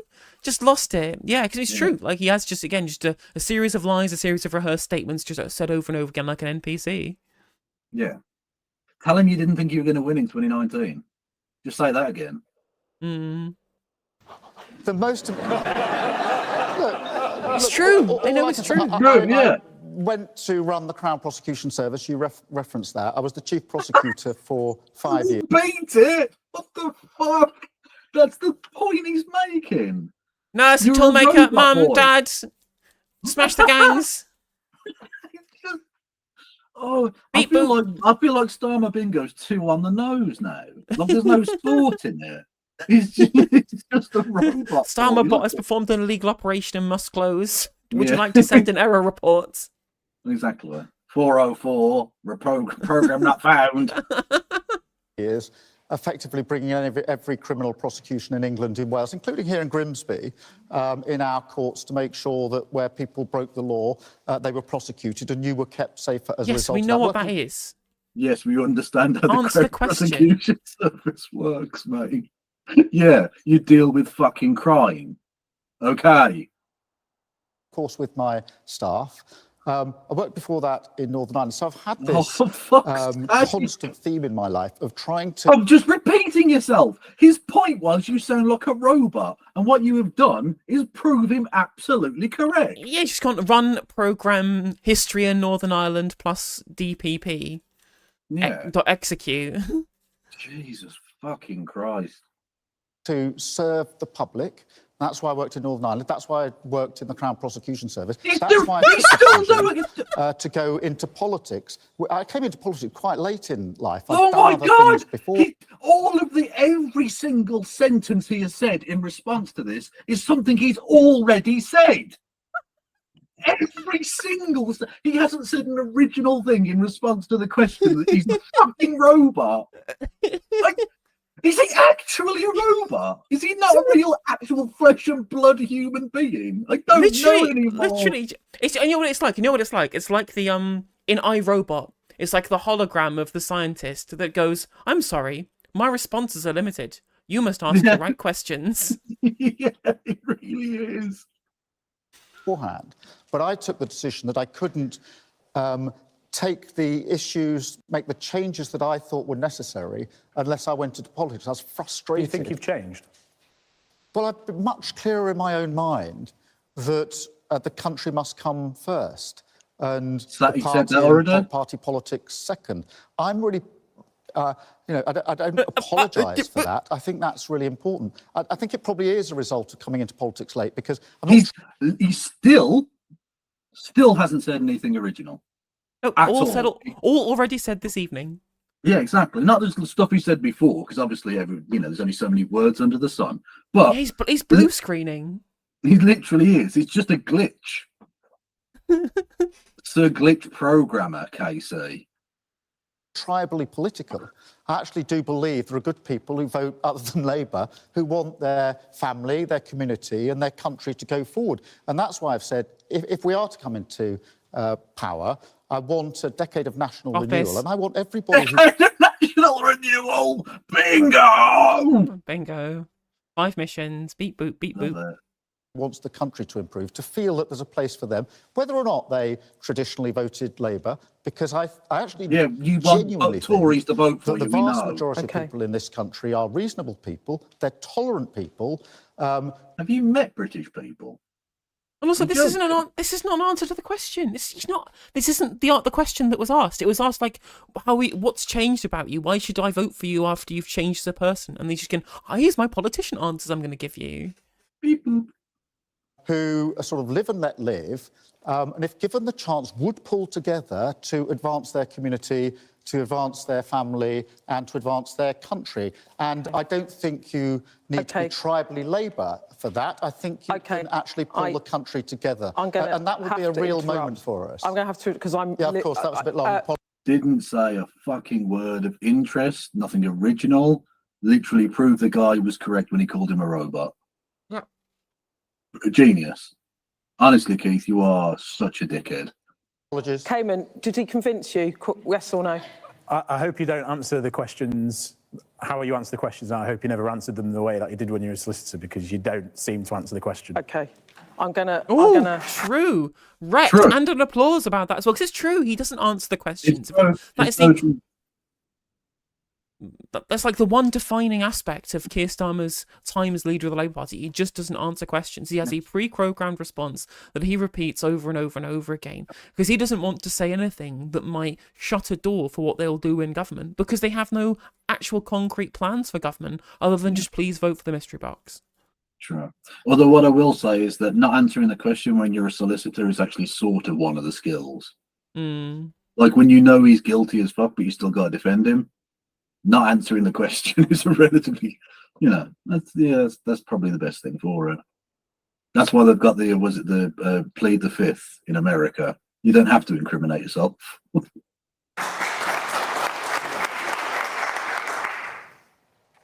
Okay, well, I'm going to need a speedy answer because we're nearly out of time, but I have Kieran from Guildford. You've got under the line. Where are you? Please, go ahead. Good evening. Young people in this country have grown up knowing nothing but conservative austerity and political chaos. We didn't have the chance to vote for Brexit in 2016 because we were too young, and now we're inheriting that economy. We're graduating. How old were you in 26? Look, I'll be honest with you, he hasn't aged well. No, that's probably, that's unfortunate, isn't it? Yeah, because it wasn't that long ago, mate, and you look old enough to have voted in that election. Graduating from university, are less likely to own a home than our parents, all while paying a higher effective tax rate because of student loans that wasn't a thing generations ago. How can you convince us that you are truly going to be different and actually effective at making change, not just in terms of the economy, but also to improve our trust in political institutions? Great question. That's actually, honestly, that's a very, very astute question. Yeah, I appreciate that. I need a quick answer, please. Let's see the beat boop answer. First, by absolutely being clear that I understand the challenges that you are setting out. And that's because I do something which I think is underrated in politics and leadership, which is to listen, to use these, to listen to the challenges that people... You don't listen to questions because you don't answer them. You literally had the last person ask you a question about you sound like a robot and then responded by being a robot. Yeah. And he's now saying, I know these problems because I'm listening. And by listening, I know what you've asked, and therefore I can answer a different question because I'm like a riddle. The country the whole time. The most important thing I say to everybody I meet, please tell me the change you want if we're able to come into government, and I will mull that over in my mind on the train or in the car on the way back, because you have the right to put your fingerprints on what comes next. But just to address... I think you mean Labour together will formulate a policy and you will just sell it to people. Literally, or the Tony Blair Institute. Like he's come up with a single one of any of these policies. What are you talking about? Shut up. The specific things. We need good quality, high-skilled jobs for the future for our young people. That's why I was so impressed, and when I saw those apprentices here in Hull who had skilled jobs that they were proud of doing with a future to them. Hang on, were they in Hull or Grimsby? Because you said they were in Grimsby earlier. Hmm. We need to make sure that we're building enough houses so that young people can get on the Does house. he just think they're all the same? All of the places north of Watford are just, The yeah, that's all north. the same. It's all Yeah, exactly. Northumberland.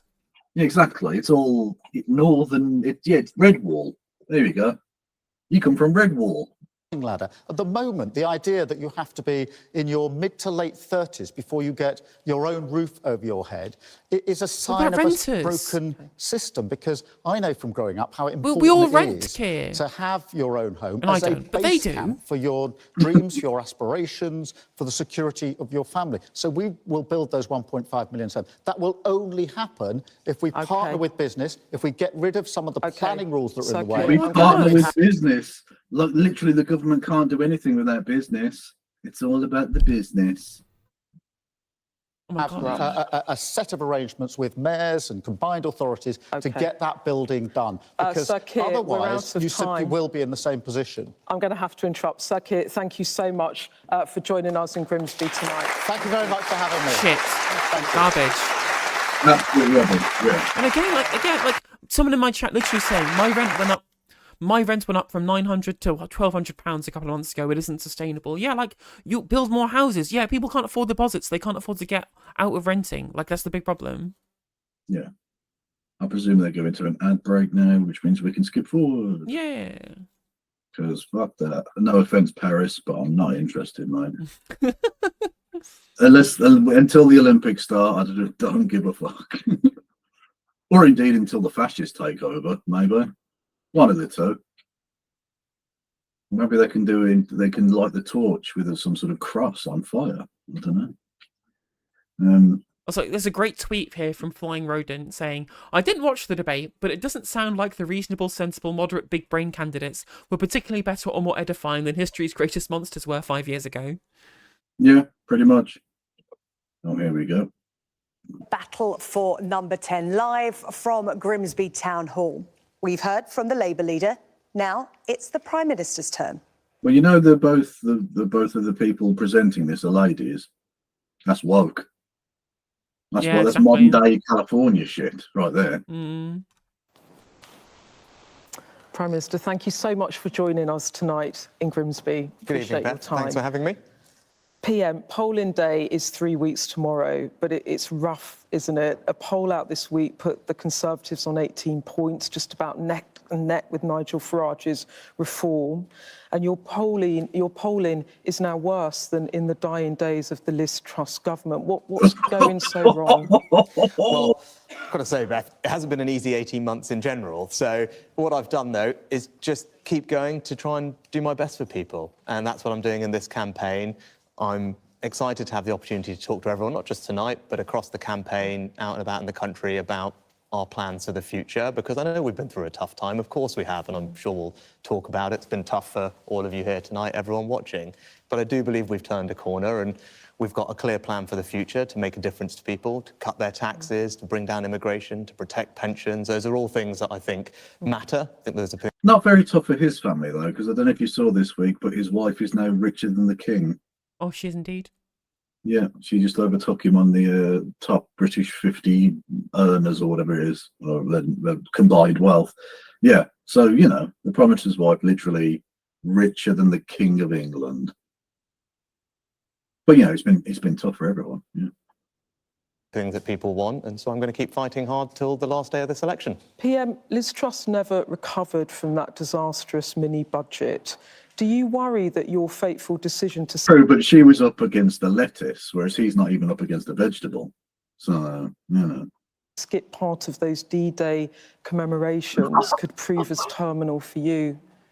Well, the last thing that I wanted to do was cause anyone, and particularly our veterans community, any hurt or upset. It was a mistake. Is that why you said it overran and you apologised? You didn't apologise to the guy. You apologised to the ITV people. Not the veterans, not the world leaders, not the world, for, you know, the country for making us look crap. No, you apologised to the guy who was interviewing you on the TV. Yeah, I'm sorry, I couldn't get out early enough of this somber moment of remembrance, given that it's the last time we're ever going to have a decade anniversary with these people still alive. Exactly. And you know what? I shook some of their hands and they were wrinkly and they smelled weird. I couldn't wait to leave. Sorry. Anyway, let's have a nice chinwag where I pretend to be a human. And that's why I apologised unreservedly for that. And, you know, I'm deeply sad to have caused people hurt and upset by that. I was privileged to participate in all the commemoration events that I did, to speak to many veterans. Not the one you didn't attend. That didn't Were seem you very really? privileged about that at all, mate. You seemed very happy not to take part in that one, considering you told the French government you weren't going to be there a week earlier. Oh, God, he's full of shit. And so thank them in person for what they did, but also make sure that I can demonstrate to them how committed I am to making this the best country in the world to be a veteran through all the things that we are doing in government. And when you realised the mistake and you apologised, how were you feeling? Did you feel really awful? How was it? It's just ridiculous. What the fuck is happening now? Did you feel like a massive prick? Because you look like a massive prick. Did you feel really terrible? Did you cry, Prime Minister? What's Did you quite cry, funny? little bitch? It's actually fine that I think that she's being kind of too soft on him. And I think I know why. Is that I genuinely think that the press are at the point where they go like, well, we've destroyed them now. We kind of feel sorry for him. So let's just treat him like a crying child that we're going to, there. I know your party is dying, but you know, it's going to be okay. How does that make you feel? How does it make you feel, Rishi? Do you want to? Yeah, do you want a binky? Do you want a binky? And a little blanket? Yeah. I'll tuck you in, make you nice and tight. If you're part of Dora the Explorer, that's your favourite. For you? Yeah, I was incredibly sad to have caused people hurt and upset. That was actually the last thing that I wanted to do. And as It's I said, been over a week and he's still having to talk about it. It's just never going to leave him alone, is it? And neither should it. It's so silly. Oh, God. And it does call into question his decision-making. When you get something that obviously wrong, what else is he messing up? You know? I hope people can That's find it in easy their hearts politics. to forgive me. When I realised I made a mistake, I apologised. I've asked for forgiveness, and also I have been speaking to veterans about the things that we are doing to make sure this is a good country for them after they've served, because we owe them an enormous debt of gratitude, and that's why I've made sure it's a priority to have a minister around the cabinet table to support them and focus on the things that matter to them. Okay. Would that be the guy who, when you appointed him into that position, then spent Veterans Day in, it was Veterans Day, wasn't it? Filming the pilot for a TV show instead of doing his fucking job. That guy who's really committed to Veterans Affairs, that guy. Yeah? Intriguing. Can't wait for him to lose his seat as well. Absolutely. Okay. Prime Minister, let's go on to the Tory record. You say that you're the one who can deliver stability after all the turmoil, but for many voters, the Conservatives are the turmoil. In this Parliament, we've had 3 Prime Ministers, 5 Chancellors, 5 Home Secretaries, 6 Health Secretaries. How do we know? He's dead inside. Look at him. Look into those eyes. She's just beating the lifeless meat husk that is Rishi Sunak. And his political, and actually the Conservative Party, like the future of the Conservative Party being destroyed forever. Yeah, he's already dead. You're flogging a tiny dead horse. You're a little Shetland pony. Actually, interestingly, Emmanuel in chat saying a voter in Corbyn's constituency when canvassing mentioned Sunak's blunder while they were out with Corbyn, and then told Corbyn personally how grateful he was for attending a previous remembrance event. But did he bow low enough though? Did you get the protracted? Exactly. He didn't bow enough, and that's terrible. Whereas this guy just not turning up, just pissing off home, you know, as you do. Jesus Christ. Honest to God, I feel sorry for Michael Foot as well, because he turned up in what was quote unquote a donkey jacket, even though the Queen actually. The Queen literally remarked on it and said he looked really nice. Yeah. So that counted for nothing apparently. But that was disrespectful. That was terrible. They mercilessly went after him for that. But this dickhead just spat in the face of D-Day veterans. Fucking hell. And he keeps making it worse. If you won the general election, you'd still be Prime Minister in a year's time. Oh, mate. She's roasting him. This isn't even questioning. This is just, she's roasting. Just pantsing him. Absolutely just dick flicking him at this point. Jesus Christ.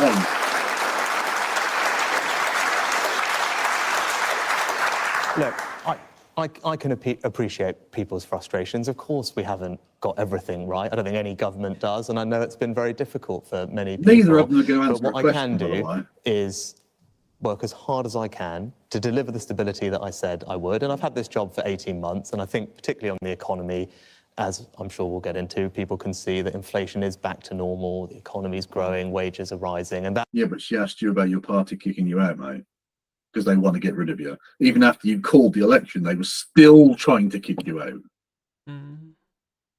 But no, he's going to talk about the economy or something. That's why we're having this election now, to talk about the future. And yes, I've got a track record over the past 18 months, which I'm sure we'll talk about. But also, I want to build on that, continue the progress we've made, whether it's cutting people's taxes, bringing down migration, or indeed protecting people's pensions. These are all things that now we're in a position to make more progress I'd like to come on to that, but many people do view Liz Truss's brief period in office as the symbol of that Tory chaos. Has her legacy cast a long shadow for you? Well, I think if people are thinking about that, they can think about what I did. Is that he had this period where he was only like 10 or so, less than 10 points behind in the polls when he immediately became Prime Minister. The polls really tightened after he became Prime Minister and Liz Truss was out and people thought, well, the Truss period is over. And I was like, okay, is there going to be a honeymoon period for Rishi Sunak? No. The polls have widened basically the entirety of the time from then until now and haven't tightened whatsoever. They've just widened and widened and widened. And the electoral period has widened that even further. The idea that this is a Liz Truss problem, it's not true. This man is repellent to the electorate. And of course, that's because they didn't see him until he became Prime Minister. And the more they saw of him, the more they hated him. Yep. You and I spent some time that summer. You interviewed me. I did an event like this at the time because I disagreed with her economic policies. And actually, it wasn't easy for people to hear what I had to say, but I believed very deeply then in what I was saying. And I went around the country then talking about it, doing events like this. We did one similarly together as well, and you interviewed me. And that's who I am as a person, even though that wasn't an easy thing. Like even though back then, actually, it was difficult for me and I was behind. I was talking about what I believe was right for our country, and that's who I am as a person. And I was... He can't really come out and say she's a bag of shit either, because then they can just say, well, you lost to her. And a lettuce. And a lettuce, which, I mean, to be fair, there's no shame in that, okay? The only shame is backing down to the lettuce. But if you fight and lose, no shame in that. Liz Truss, on the other hand, garbage. And I was right about that, and that's why people can trust me now when it comes to what I say about the economy today. Well, look, let's get on to your pledges. Let's get on to you now. In January 2023, you made the British people 5 promises. You said, no tricks, no ambiguity. We're either delivering for you or we're not. So I ask you to judge us on the effort we put in and the results we achieve. 5 promises. Let's talk about the promises. Promises 1 and 2, halving inflation, growing the economy. You've done that. Well, the most important priority was the first one, because when I got this job, inflation was at 11%. And I think everyone knows the last few years have been difficult, the impact that was having on all your bills. It's the one that I knew was going to be solved without any input from myself, so I could make the pledge without caring, which is the one I want everybody to focus on. Was all of the ones that are literally my fault, please ignore those. Yeah, exactly. I've got a track record. But don't look at it. Just look at this one thing that I had nothing really to do with at all. Every week, you were seeing the impact in your shop, and that's why my priority was to bring down inflation, so to ease that burden. And it wasn't a given, and it was 11%. Now it's back to normal, ahead of our competitors, which is the result of a lot of hard work. So let's just go through the pledges, because... Yes, inflation is, of course. Oh, God. Or is he going to have a fight with the audience after having a fight with Nick Robinson? Robot Boy will not enjoy the heckling, I don't think. I know things are not easy. Of course I know that. They've been difficult for a Of while course for you all don't. sorts of reasons. But what I was absolutely set about doing was making right. things that little bit easier. Well, look, let's and go- that's why inflation was a let's- priority. And let's it was go through the precisely because pledges. the bills were continuing Let's to go go through up the that we needed pledges. to bring inflation down, and I'm pleased that 1 we're and able to 2, do that. halving inflation, economy growing, tick, tick. Promise number 3, reducing national debt. It's gone up since you made the pledge, hasn't it? It has. Yes, but it was always meant to come down over time, and that was always the time. I know, but that what was. Oh, mate. Every time. Was it when you made the pledge? But we measure our debt according to an independent body But it's measures our higher debt. now than it was when you made the pledge, right? It's Yes, high. it was always forecast to be high. Let me be clear, Beth. I was never saying it would come down overnight. I was very clear at the time. You made the pledge in January 2023. And when I made the pledge, you're going into an election. I'm just making the point that you failed on that pledge. No, all at the end of the year. when I made the by pledge, the I end was of the very. year. They were supposed to be by the end of the year. I'll have done this, and he hasn't. He's failed on 3 of them. In fact, we went into recession in Q4 2023. So technically, by the end of year metric, he's failed on 4 of them. Clear that we measure our debt reduction according to an independent No body. tricks, no ambiguity. No tricks, no ambiguity. None at all. Right? We have an independent. Oh, mate. Oh, I God, didn't think anything could get more embarrassing than the Starmer one, but this is really This fucking is grim. fucking painful. This man's still technically the Prime Minister. And I'm just getting clowned on. Oh, fucking hell. I'm happy. And I'm happy to explain. So we measure our debt reduction independently. It's actually not me. It would be so fun if he got so angry he stormed off. Done a Piers Morgan. Yeah, exactly. Especially because he's so short, it would take ages for him to get off the stage. It'd be like 20 steps at least. That does it. It's an independent body called the OBR.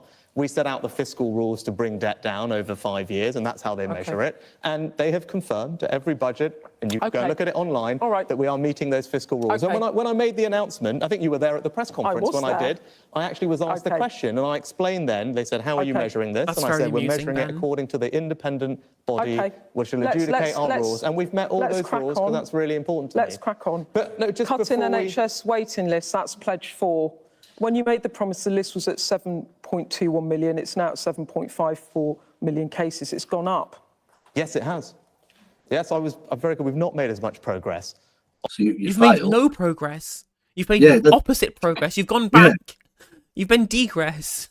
Exactly, yeah. Just literally, you've made things worse. Let me wait until he mentions the strikes. I'm not short bashing. I'm just making fun of that one person because they like to do the power stance shit. And if you're going to start doing all of that, you shouldn't be 3 foot tall. Is all I'm saying. You know, the short kings, queens, and queens out there love you.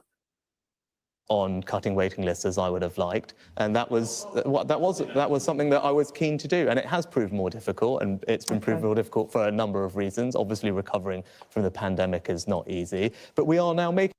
We were, mate.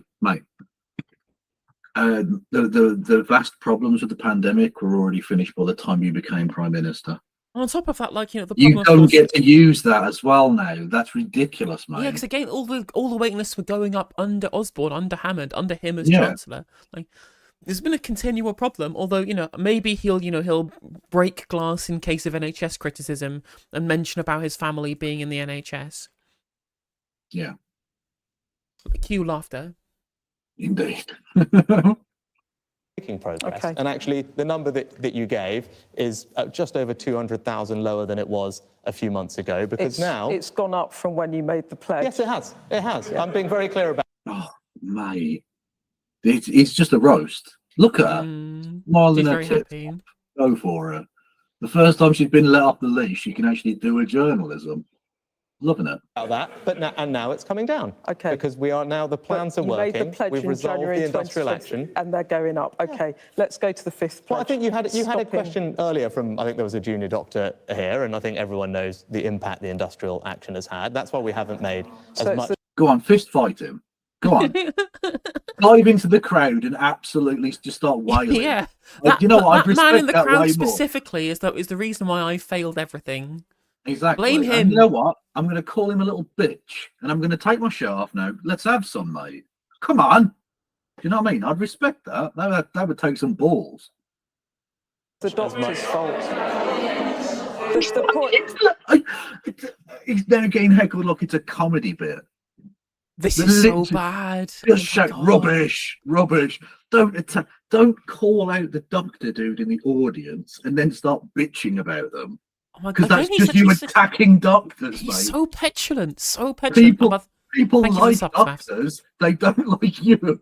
Yeah, exactly. The most trusted profession in the country. Anyway, so there's some wanker in the audience anyway, and he was talking shit, and he's the reason that everything's rubbish. Vote for me. What? The time for let's not dwell on this. But PM, the point is that when you made the pledge, there were several. Okay, someone find that man and buy him a beer, please. Absolutely, absolutely. Let's go.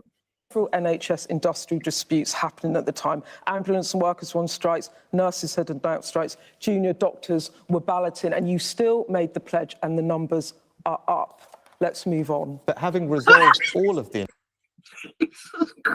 Sorry to pause every 5 seconds, but you really do have to just savour how much of an absolute beasting and feasting this is. He is chewing on this man's lifeless carcass. Industrial action, except the junior doctors. What you're now seeing is that the numbers are coming down. And we are making progress. Junior doctors. Literally, it's like a comedy gig. Just getting shouted at. 7.2, 1 million, 7.5, it's going up. Let's move on. Oh my God, this is beautiful. She's the one getting the round of applause for just stating facts.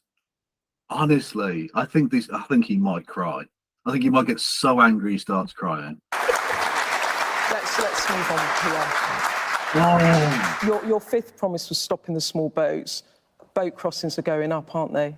Yes, they were down last year by a third. They're down over the last 12 months Everything. by a little less than that. This year, what we've seen is one particular country, Remember though, chat, accounting that's a for really the good point majority. raised by Ben in chat. Really good point raised by Ben. Do you remember that this guy's supposed to be the adult in the room? Very reassuring and impressive, according to Mr. Ian Dunt, by the way. Yeah. How long did that last? Amazing. Superman, according to the BBC. Exactly. Yeah, exactly. They made him up to be Superman. And he's just like, everything's just like, oh, so you promised this thing. The opposite happened, didn't it? Why are you such a twat? And instead, Like, he's got a petulant child getting mad at the idea that he might have done something wrong. Yeah. How dare you assume that I put my hand in the cookie jar? Exactly. I didn't eat any Chocolate of that around my mouth. How dare you? Exactly. How dare you say such a thing? Of the increase. Actually, the plans that we've put in place last year show that it is possible to make a difference to this problem, which, by the way, before I got this job, everybody said was impossible. Everybody said it was impossible to get... Well, you know what? The haters said it couldn't be done, and you know what? The haters were correct. Fair play. Good call. Excellent call by the haters. Yeah, no, bang on.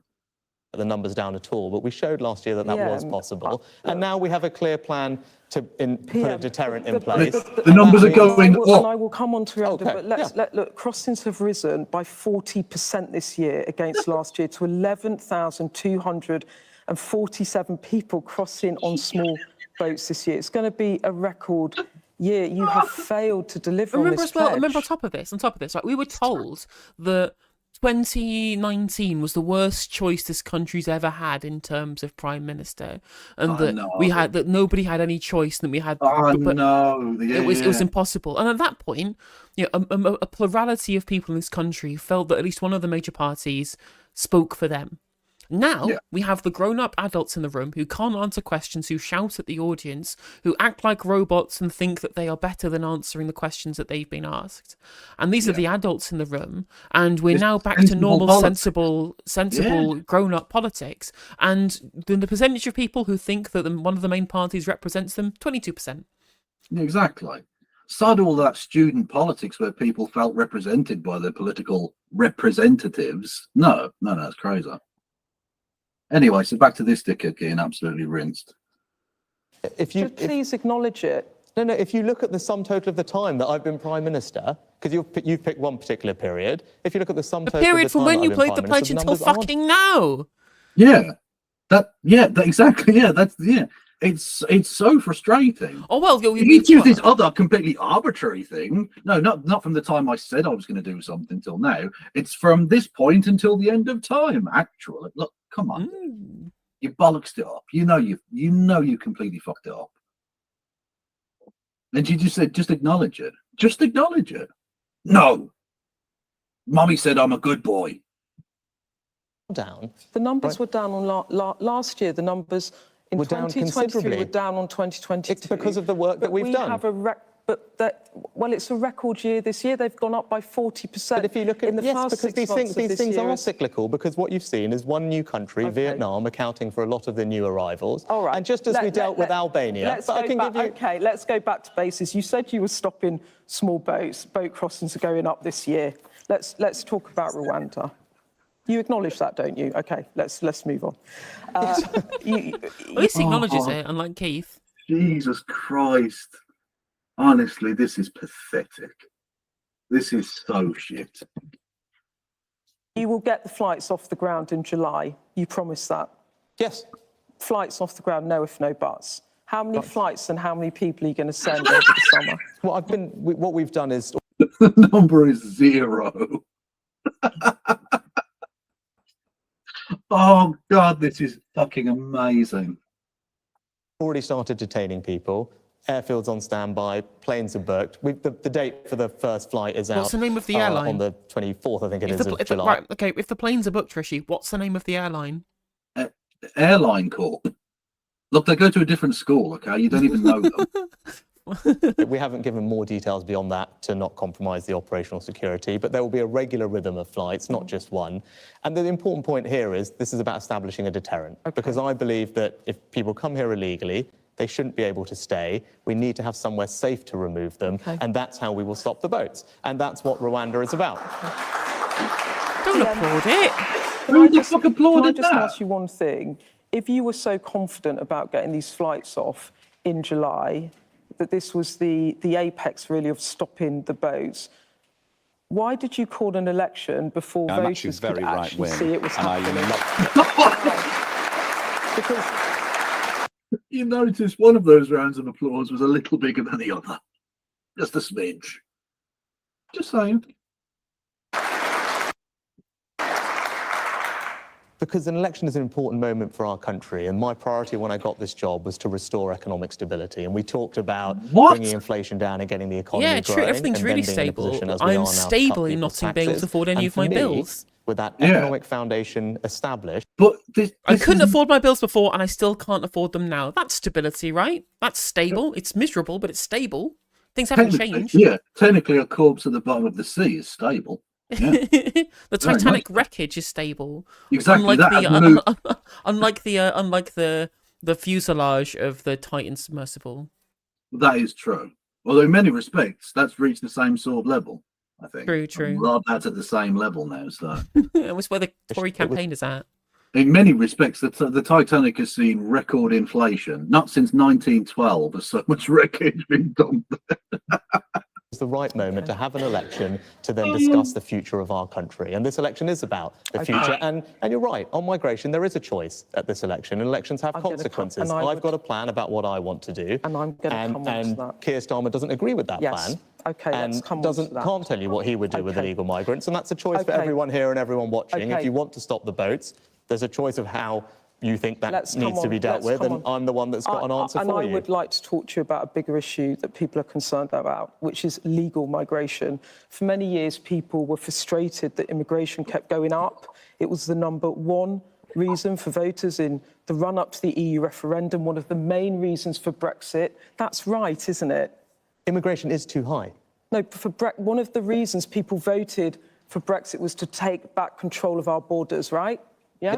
Yes. Yeah. Okay. Yes. Okay. Well, let's just go and look at the very record. heavy Brexit area it is, Yeah. And also, she's setting that up for, well, why have 1 million squillion people come in under your watch, knobhead? It's basically the thing she's setting up here. And he must know that, right? Because what was the total net migration figure into the UK in the past 3 years? But you'll have it there, so... But the audience, do you want me to tell them? Because they won't. I don't have the number off the top of my head for the past 3 years. It's 1.9 million people. in the last Jesus Christ, that is a lot of people, man. Fuck. 3 years. What was the total net migration figure in the last 3 years running up to the 2016 referendum when we had freedom of movement? Do you know it? I don't have it offhand. It was 836,000 people. So like, what, eight times as many? Something like that? Oh, mate, she's just mathematics dunked on you. Absolutely. And I'm sure many people in this room would have voted for Brexit. 70% of people in Grimsby voted for Brexit.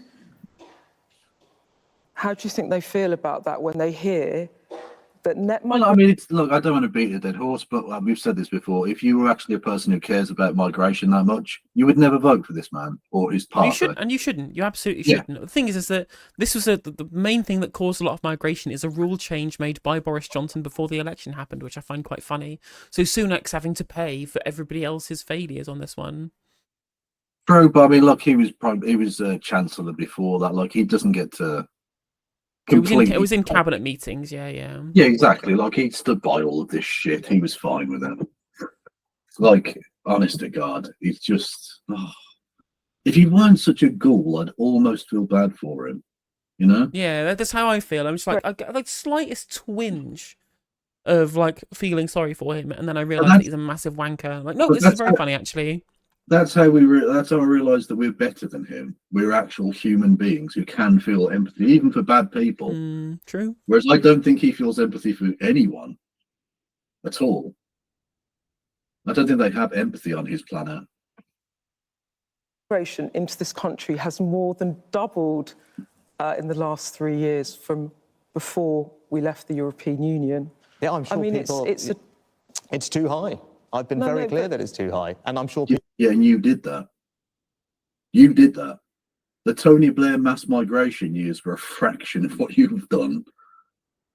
Jesus Christ. People feel frustrated and angry about it. You were the original Brexiteer, weren't you?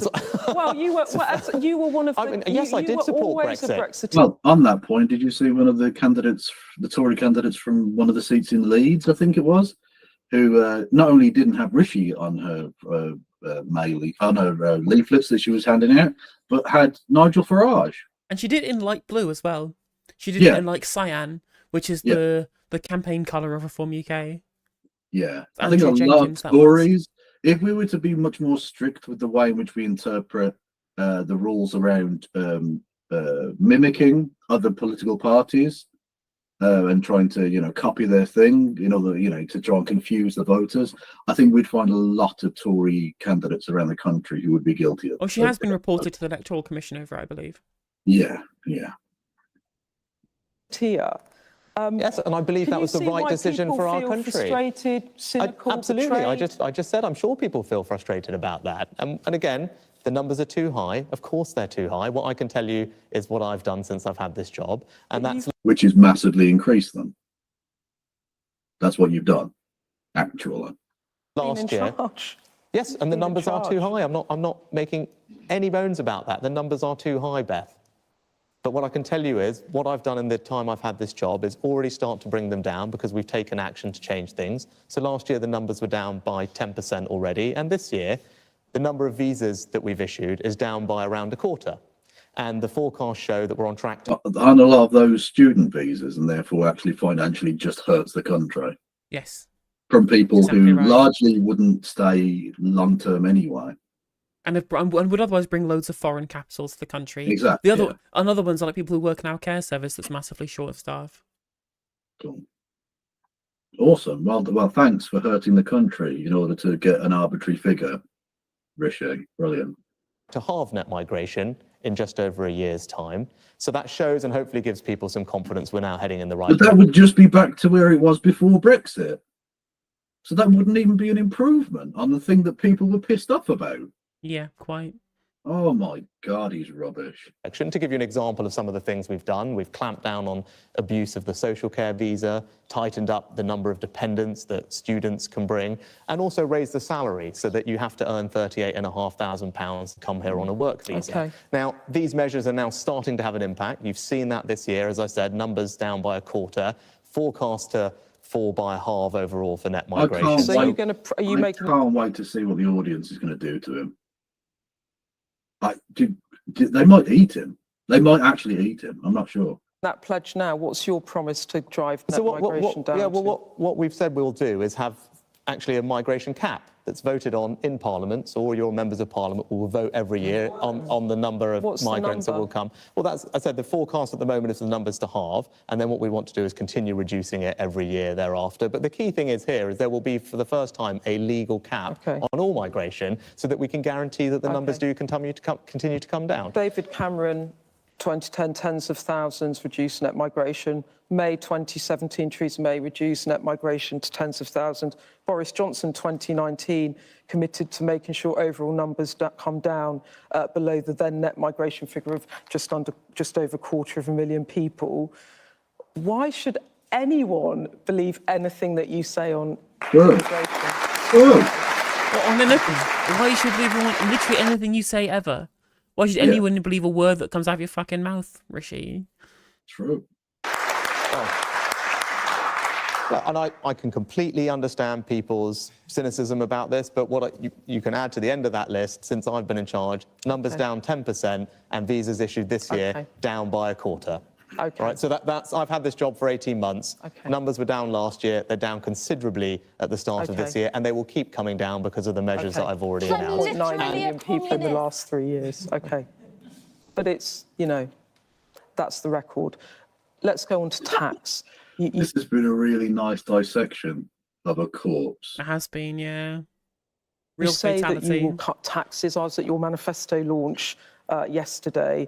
Our economics editor, Ed Conway, calculates that the tax burden on the country will be higher than it is now under a future Conservative government, even taking into account your proposed tax cuts. That's right, isn't it? No, I haven't seen that analysis, and I'm not sure that is right. What we announced yesterday, is that wrong? I haven't seen his analysis, so I can't comment on it because I haven't seen it. But what I can tell you is what our manifesto announced is, you know, tax cuts for people at every stage of their life, for people in work, for people who are setting up small businesses and self-employed, for those young people who want to buy their first home, for pensioners, and for families. So tax cuts for people at every stage of their lives, because I believe people should keep more of their hard-earned money. That's how you build financial security. And again, that's a choice for people at this election. I believe in cutting people's taxes, now that we're in a position to do so, having restored economic stability. Can I just have a moment of honesty about this, though? Because today, taxes as a proportion of national income are at 36.5%.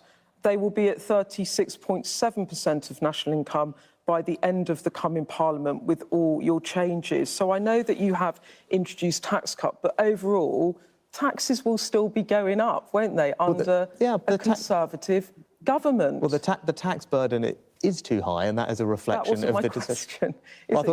Is it going up in the next Parliament? It will go up. Taxes for people will continue to come down. That's the manifesto that we've announced. I haven't seen Ed's analysis. It's very hard for me to comment on it there. But what I can tell you Jesus Christ, mate. The audience are ripping into him as well. It's really funny. This is tragic. It's really tragic. The tax cuts that we've announced reduce the tax burden by about 1 percentage point of GDP a year compared to the spring budget last year. So again, I haven't seen his numbers. I can tell you my numbers, but I can give you. So hang on, just to be clear, you're saying that taxes as a proportion of national income will come down at the end of the next Parliament under a Conservative government? The tax cuts that we announced yesterday. It's just a yes or no. But I don't have a forecast for the economy in 5 years' time. But what I can tell you is, so sick of it. Watching him look at that face. Look at that face. Yeah. Just beautiful. Stamp duty for first-time buyers abolished. National insurance for self-employed abolished. All right. Further cuts for national insurance, the triple lock plus to cut taxes for pensioners. it. No, but these are the practical tax cuts that will be delivered, and they'll impact everyone in a slightly different way. You're not cutting tax for pensioners. You're changing the tax rules because you're taxing people so much that pensioners might pay the first time they've ever paid tax ever. They've always been eligible for it, but always fallen under the threshold. But because you've frozen the thresholds, that's a political choice you made. You are taxing pensioners, and now you're going to say, "Oh, actually, we're not going to do it anymore." That's not you giving them anything. That's just you not taxing them like you said that you would. But the choice at this election is clear, because I want to keep cutting people's taxes. And look, you did mention the tax burden. Actually, I can have a second to address that. Of course it's high, but that's because I had to take decisions that were difficult as Chancellor after providing the support that we did during the pandemic for the NHS, for furlough, but also for energy. Also, while your wife was non-domiciled and not paying tax. True. Not very difficult, those tax decisions when your wife isn't paying, eh, mate? Yeah. You know, the woman who's now richer than the fucking King of England. Okay. Energy bills, and the reasonable thing to do, the right thing to do for the country is to make sure that we secure our future and pay that back, and that requires difficult decisions. Isn't the truth that your problem is broken promises, and it's deeper than the last couple of years? It's Brexit too. It's migration.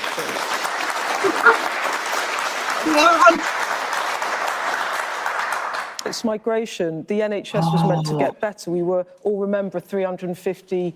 He cannot fucking wait to go to California. He's so sick of this shit. He's checked out already.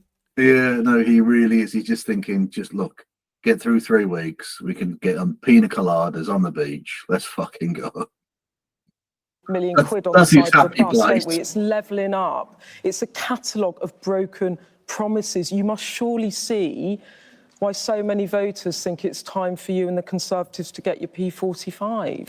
Well, I can absolutely. It's like, fuck off, applause. Yeah, hang on. I'm just gonna pause my answer to allow them to clap your point about me losing my job. Yeah, just gonna wait for that to play out. Of course, I can understand people's frustrations. It's been a very difficult few years. We've been through 2 once-in-a-century shocks, which have had an enormous impact once in a century, then, is it? On public services, on people's standard of living. Of course it has. When energy bills double, when inflation goes up to 11%, when a pandemic shuts down our economy, with all the impact on everyone's livelihoods, of course. Ukraine? You're gonna mention Ukraine? Ukraine? No? And even then, like, these taken it. shocks, these exogenous shocks are things that you could have taken actions to prevent before now, but because of the Tory failure on the economy, on both energy and on healthcare, we were underprepared, and now the country's fucked. Like, you may not have been the person that did that, but your party did, and you're a representative for your party, and so you've got to deal with the consequences. Yeah. I wonder if he's not mentioning Ukraine because he doesn't want people to be like, oh yeah, you know that Zelensky that you didn't shake hands with on the beach because you weren't fucking. Remember that? Because Keir Starmer did that. The best free publicity money couldn't buy. You fool. It's toll. But this election now is about the future, and I do believe that we've turned a corner. And when I appreciate that people want to see positive change. And my only point would be that you don't get any change unless you've got a plan and you're prepared to do bold things. And that's what our manifesto sets out. We'll come to you in a moment. I've got running out of time. Now, I just want to ask you one more thing. You were once popular. You were dishy-rishy. Do you remember? Can you tell our audience something about you that might make them like you a bit more again? No, there is nothing likable or redeemable about him. Answered the question. Also, amazing frame. Love it. Well, actually, funnily enough, people seem to think I have a very kind of healthy lifestyle, and I go to the gym and this is a session about my fasting. But I actually have an appalling diet because I eat an enormous amount of sugar, and I'm very unhealthy in that regard, which I was talking to someone today about. They were completely shocked. I'm not sure that's not really something that someone needs to like me more or less, but that's something I was talking to someone today, and they're genuinely surprised about the amount of Haribos, Twixes, and everything else that I get through, particularly. Oh God. He eats Haribos. I wish I did. So does Wes Streeting, Kev. I hate to burst your bubble, but if you eat Haribo, you share a favourite sweet with both Rishi Sunak and Wes Streeting. I wish I didn't know that because I do feel sorry for him. Now it's like beating up a child. You know? And him and Wes Streeting both share in common the fact that they're dickheads, you know. There's that as well. During a campaign. So Sugar fiend. contrary to popular belief, I don't have that healthier lifestyle or diet. Okay, a sugar fiend. Prime Minister, thank you so much for the interview. Thank you. Thank you very You much. did say he was a coke addict before, that was true. Yeah.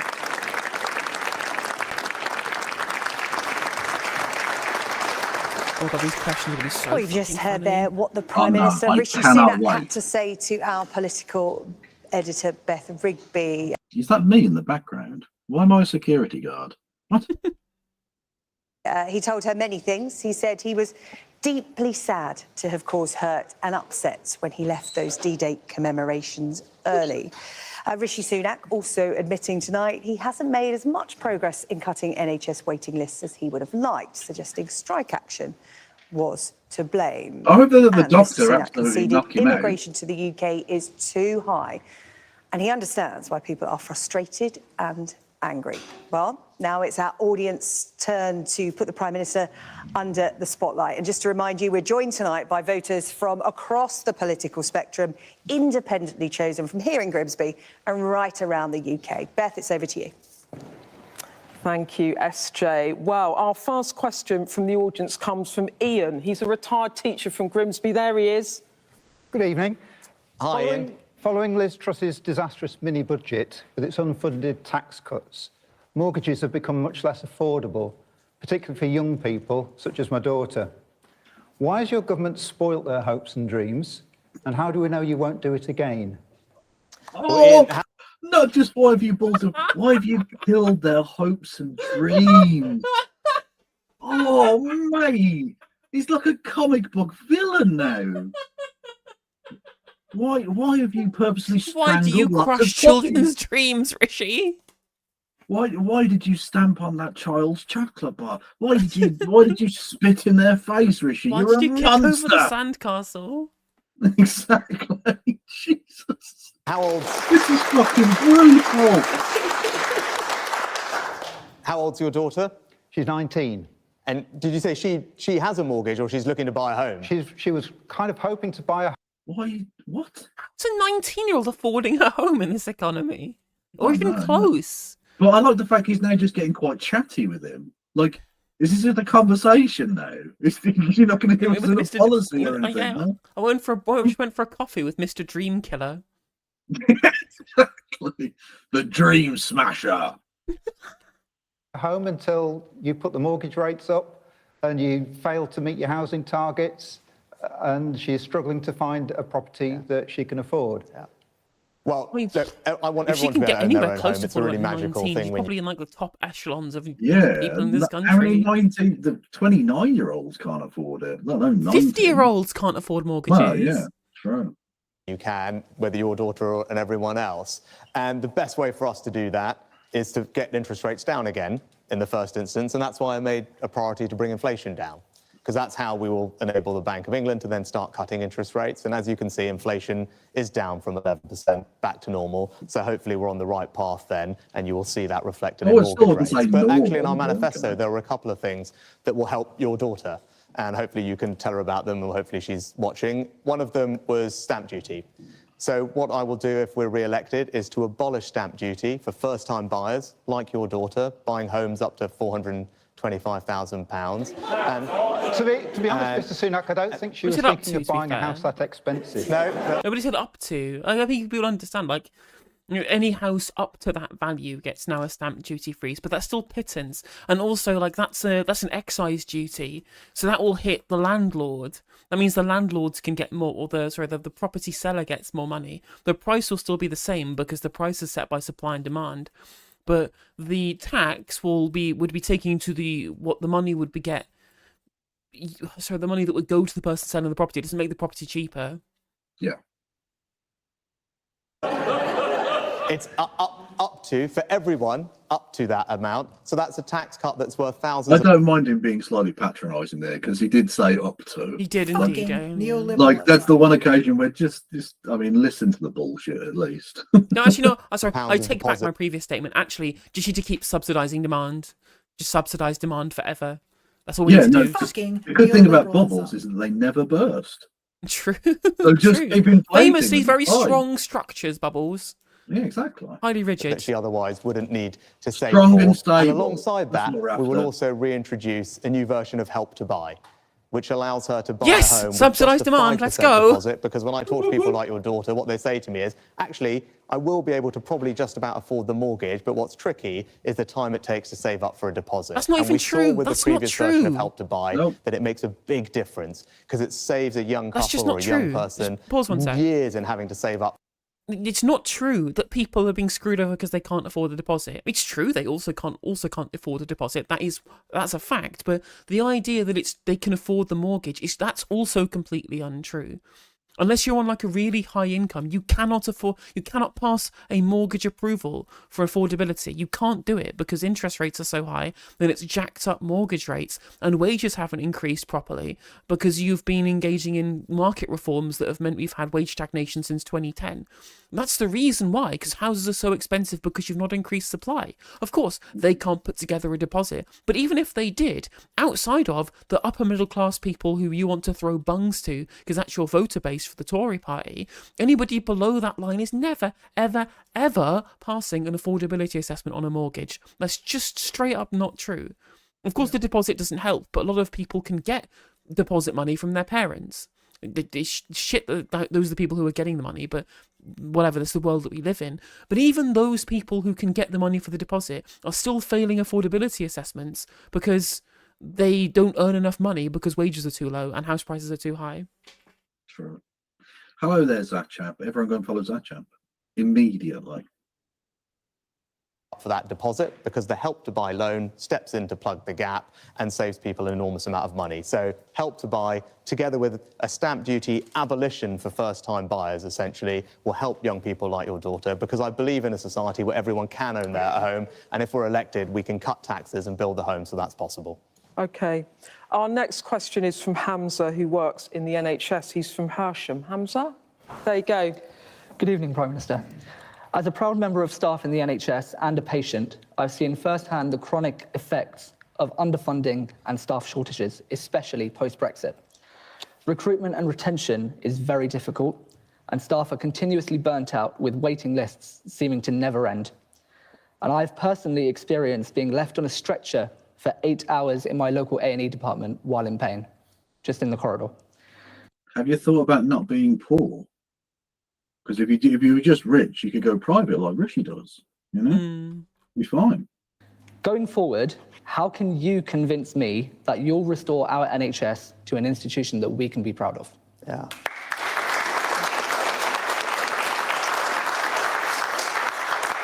Well, thanks, Hamza, first of all, for what you...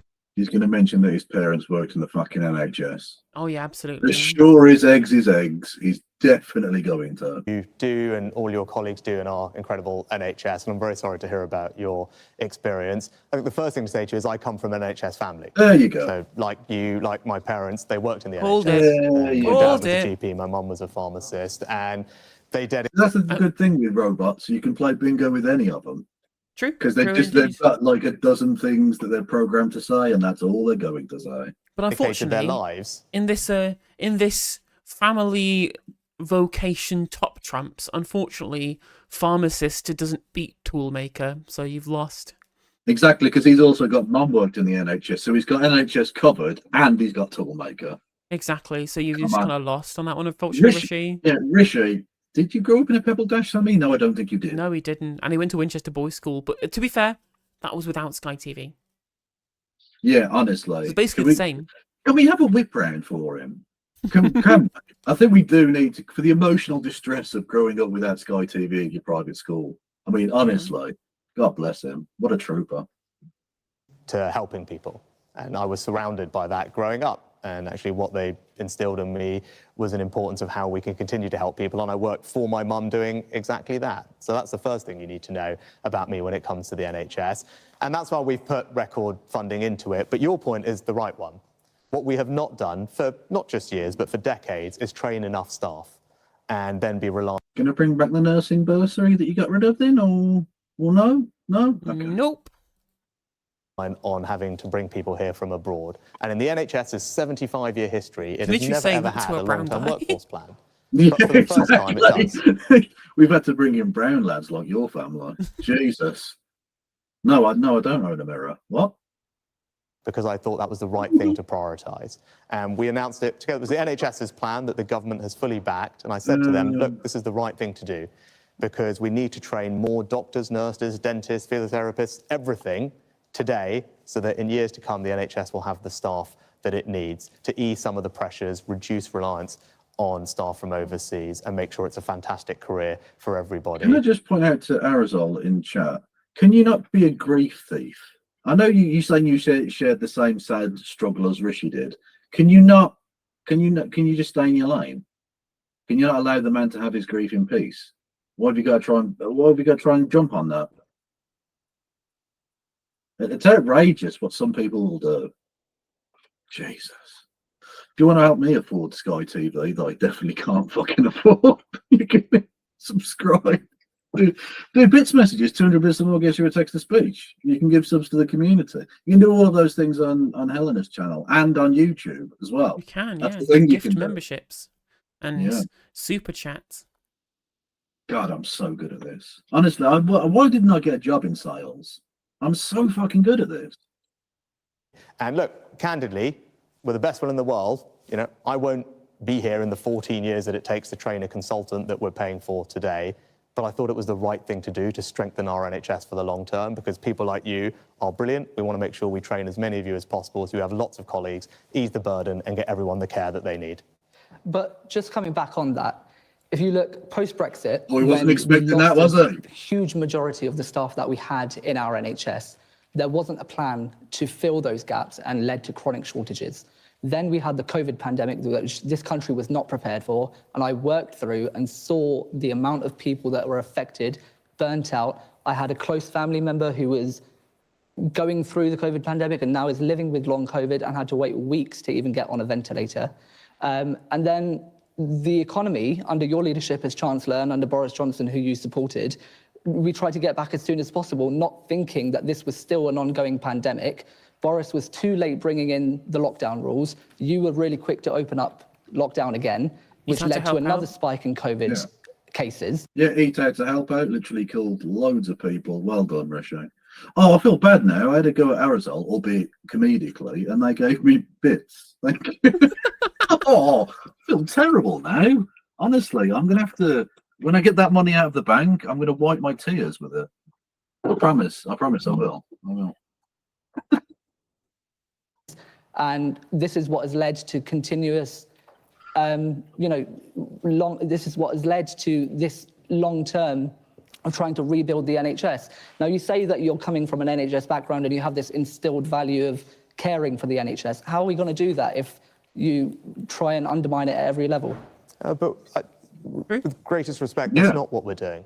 We're investing record sums into it. No, with the greatest respect, you already have destroyed much of what it was.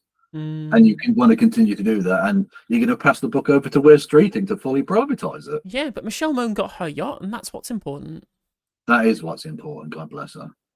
National hero. Did you see that someone got arrested in her faulty PPE case thing? They did indeed, yeah. Yeah. Notice it wasn't her that got arrested. Just someone connected to that. We're training more doctors and nurses than we ever have, and there are more doctors and nurses in the NHS today than it's also had. But we also need to do things differently. And it's whether it's things, and you'll know this from, and what's your particular specialty? So I'm a physiologist in cardiology. And you're a cardiology, right? So you'll know that we're doing things like elective surgical hubs, virtual wards, community diagnostic centres, of which there's one right here in Grimsby. And those are all new innovations that you and your colleagues have pioneered, that we have supported, that will actually mean that people can get the care they need quicker and secure the NHS for the long term. We're going to take from the hospitals to the hubs to staff them because there's shortages of the staff already. We're short of radiographers, all the trades, all the different specialities throughout the hospitals. We're short of staff. So building another building that's going to move it from the hospital is not going to cure the problem. It's just... It's almost like, okay, I mean, I don't know whether she clapped or not. She might well have done, she might not have done. I'm not going to say whether she did. But, you know, these people all clapped about the no immigration thing. Who do you think is going to staff those community diagnostic centres? If, for example, they actually met the pay demands of the people to be able to solve the recruitment and retention crisis. Like, if they did all of those things, where are the people going to come from to do the staffing? Incredibly low unemployment, although it's slightly more than it used to be right now. And if we shut off all of the routes for people to immigrate here to be able to do those jobs. Like, you guys clapped it. You guys clapped getting rid of all of the immigrants, right? And those are the people who will now work in the NHS. Well, what do you want? Are you sure you can't have your cake and eat it? Because I think the people are suggesting via their clapping that they want their cake, but they also want to have eaten that cake, but still have the cake. Thank you, Dal, for resubscribing. 40 months with Prime, good lord. We're on a hype train, everybody. If we get to level 2 of the hype train, I will finger Rishi Sunak's will to live, because it has died a long time ago, clearly.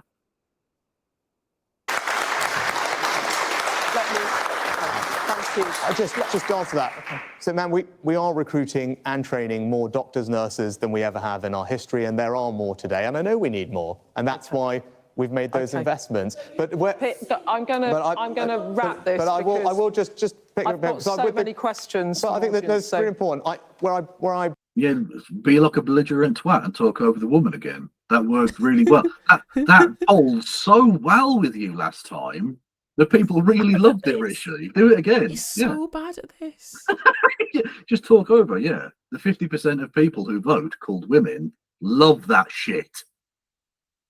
Expert. Just very respectfully disagree with you, actually, based on the clinical advice that we have from all our leading medics, is that we can improve care for people by doing things outside of hospital. And the community...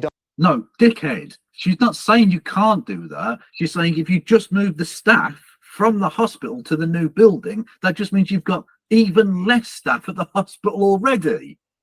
It's a staffing problem, yeah. You can't play past the parcel with the same amount of staff.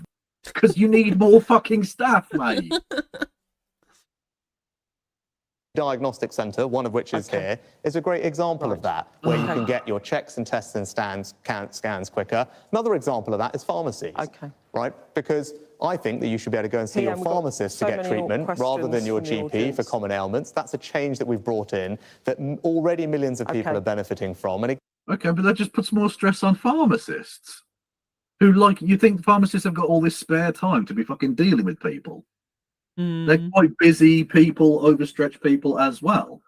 Again, they keep trying to look for, like, efficiency within the system. The system is overloaded. There's no efficiency. You've maxed it out and then some.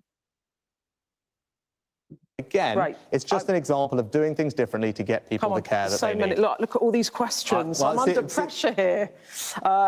Christina from London, please. Hi.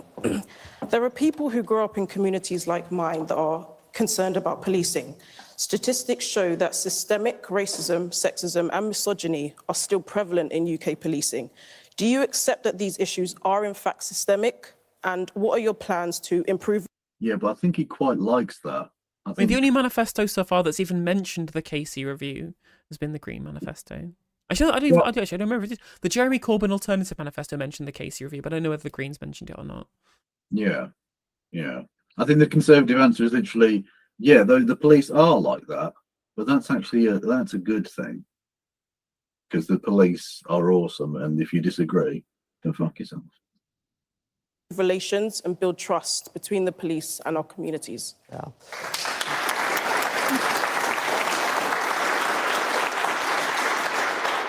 Well, misogyny, racism, discrimination has absolutely no place in our society, but particularly when it comes to the police, because they're people that we look to protect us and trust and all the things. You sure? Because the backbenchers behind you seem to be very keen on a lot of those things. A lot of sexual assaulters and racists and just general perverts of all kinds, really. No? Okay.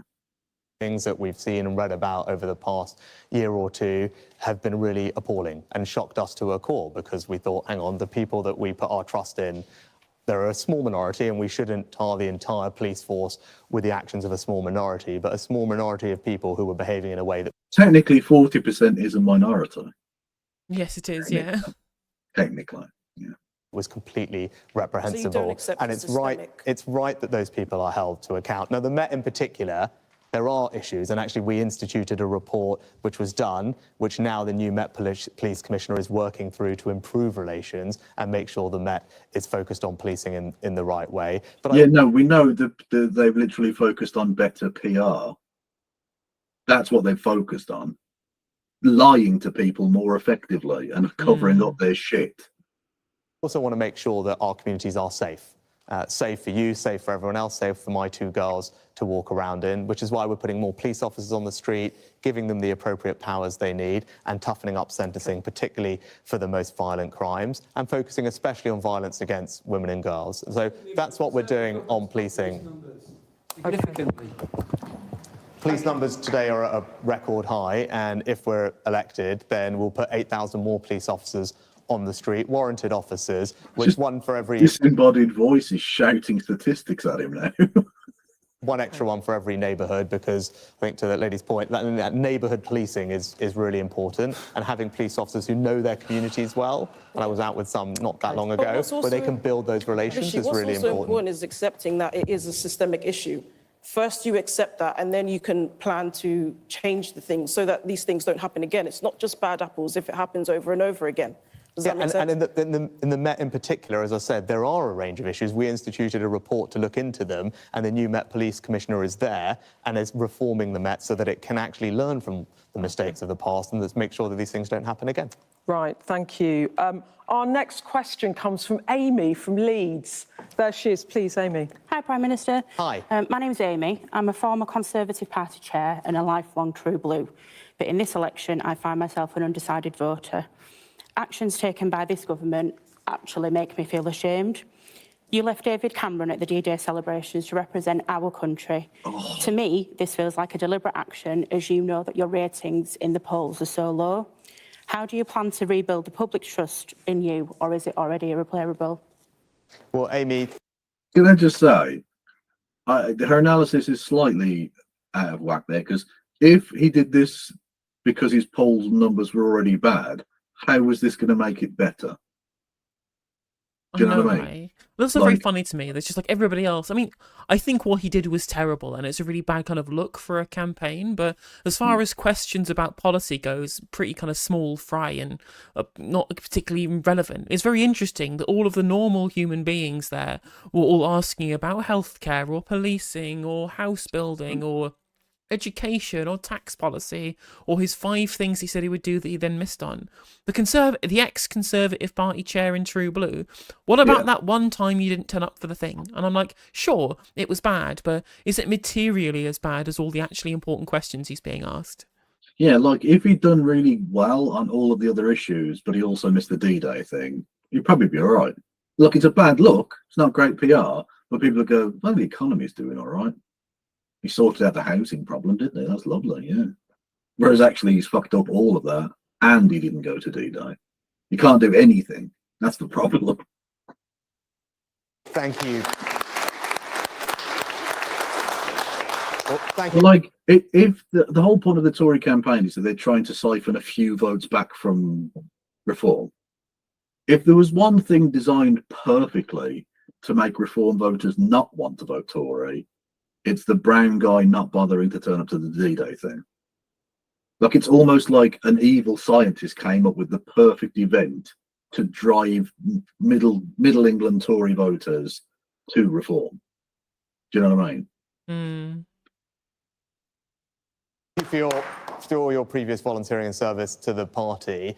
And when it comes to D-Day, as I said, I absolutely did not mean to cause any offence or hurt. That was not my intention. I made a mistake. Yeah, but you did do that, yeah. I unreservedly apologise for it, and all I can do is ask for people's forgiveness.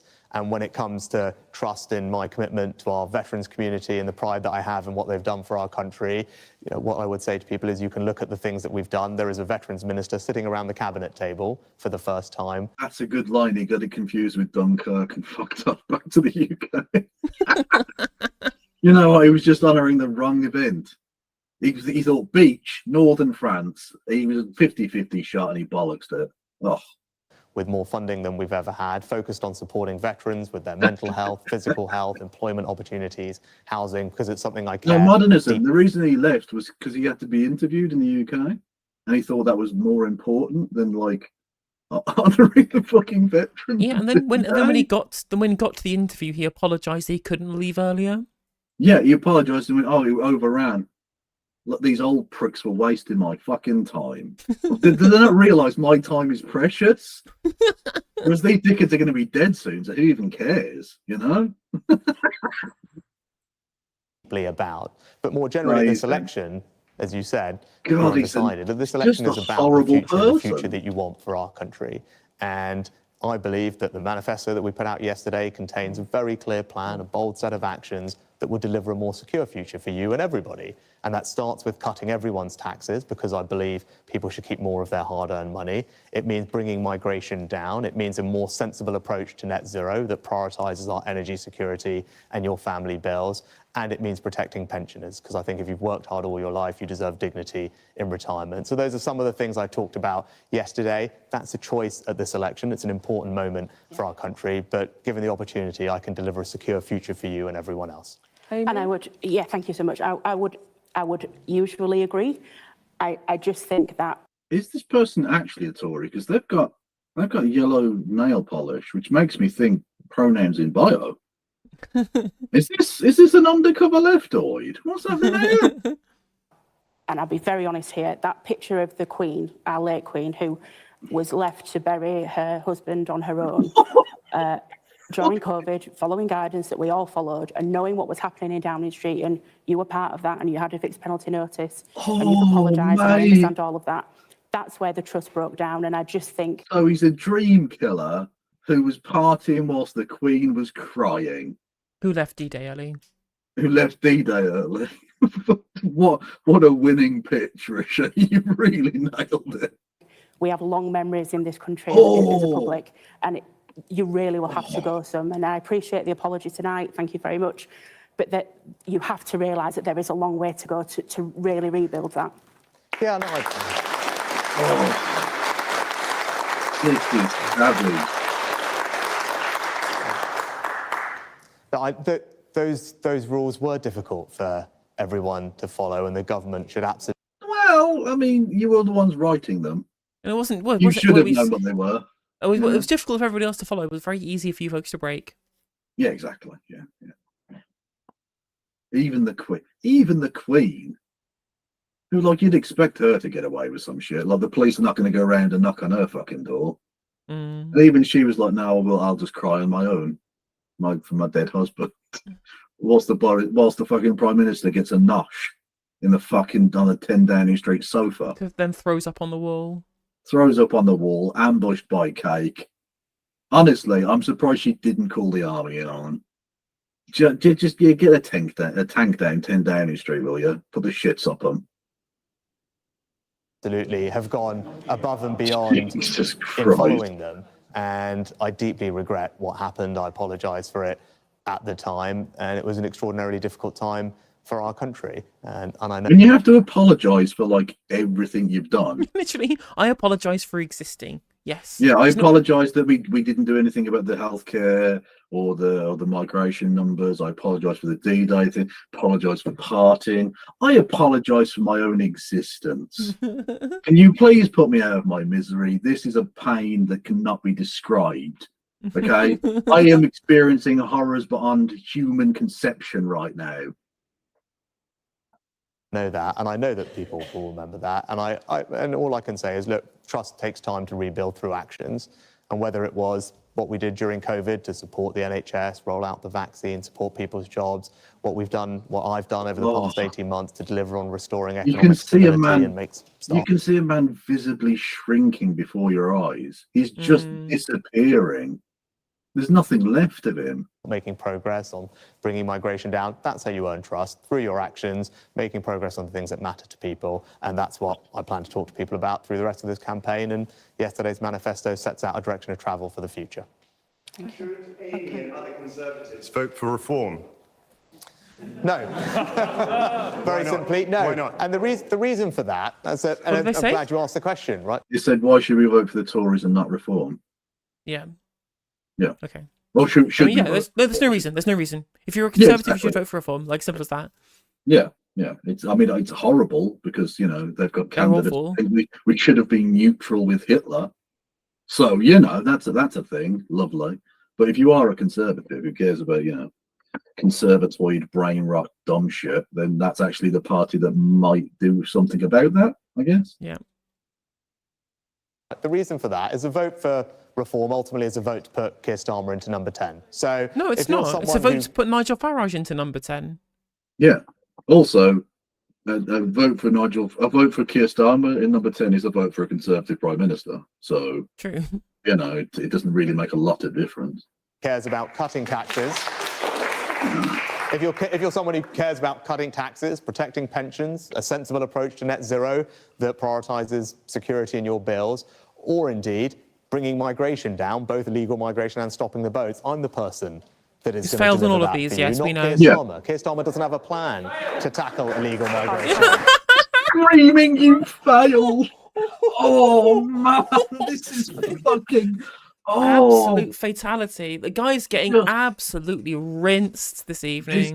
This is actually painful. People are just give up. screaming Just at give him. up. Give up. It's over. It's Jova. It would be less embarrassing if he left the stage. Just went Yeah, off true. it. Just left. Yeah. Like at least that would be a human reaction to people screaming you failed. Fuck me, this is brutal. Right, Keir Starmer is not going to cut your taxes. Keir Starmer is going to reverse all the reforms I made to getting us to net zero in a way that saves you money, and that's going to put up everyone's bills. So that's the choice, right? And Keir Starmer is certainly not matching the triple lock plus, which is going to protect pensioners, and instead there's going to be a retirement tax for every pensioner Okay, we've in our spoken country. to So Keir that's a Starmer, choice so- for you and so- for everyone else thinking about Okay. it on the issues that you care about. Who is more likely to deliver for you? And a vote for anyone who's not a Conservative is just a vote to put Keir Okay. Starmer in number 10. PM, I've got another question. It's from William. Where is he? He's a student from Grimsby. There he is. Hi there. Thank Hi, you, William. Prime Take it Minister. away. Given the recent policy announcements regarding national service for younger people, and I didn't realise they were letting school kids in. What is this? Oh no. Am I just old? Am I just a disgusting fat old mess of a thing? you alluded to God the almighty. quadruple lock on state pensions, as well as your record and the Conservatives' record in government, why would a young person today believe the Conservative Party has their best interests at heart? I mean, they wouldn't. That's the point.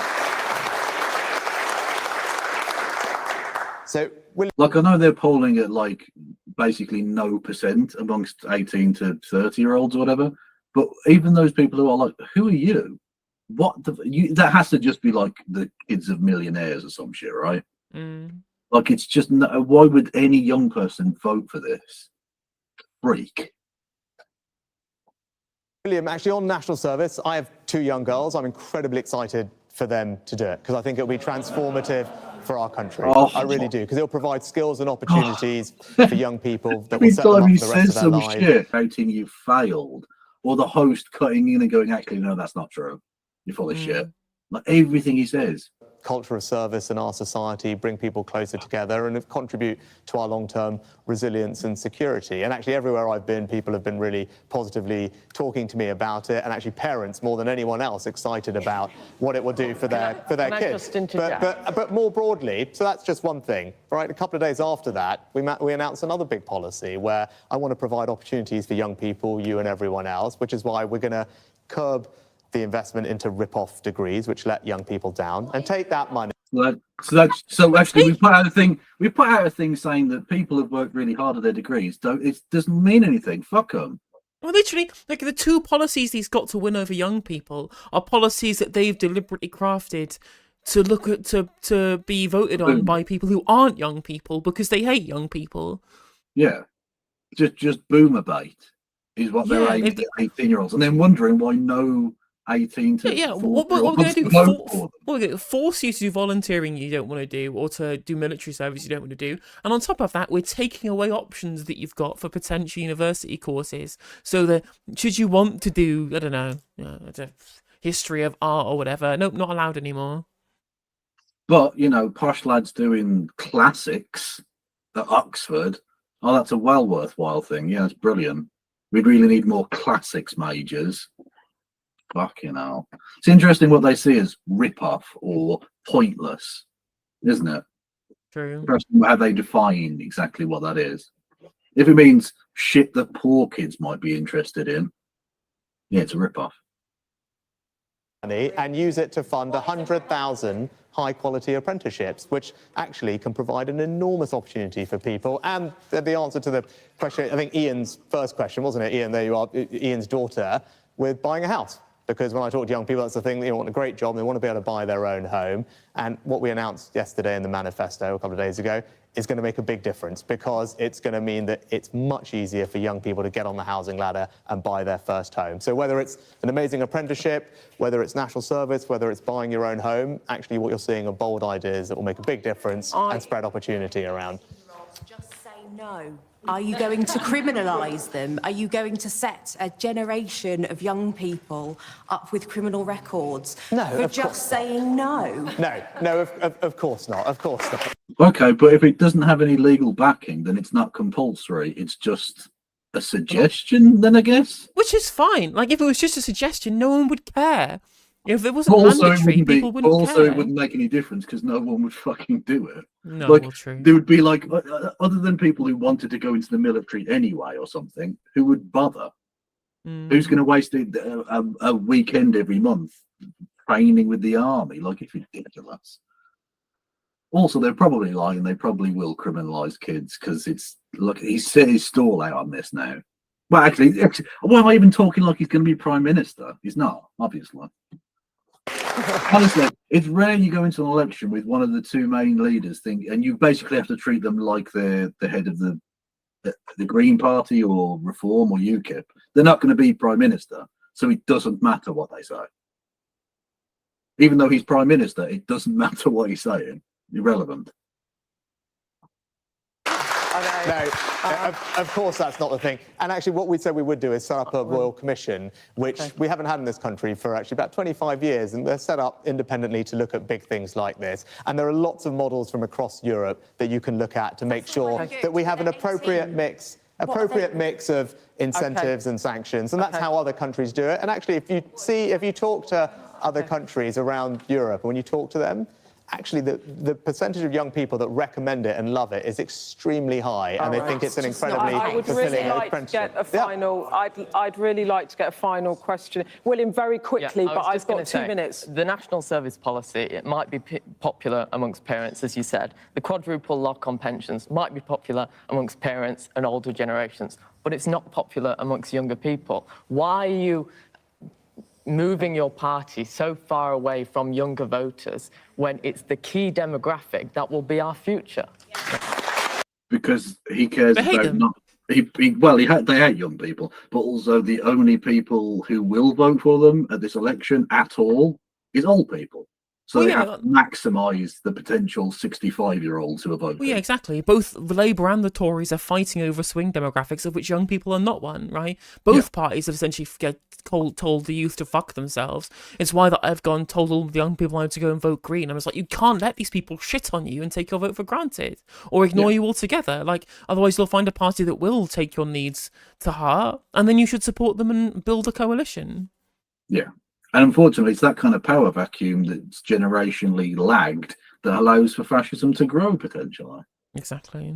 That's slightly worrying with the likes of Nigel Farage, the little shark waiting in the wings. Oh, I love it.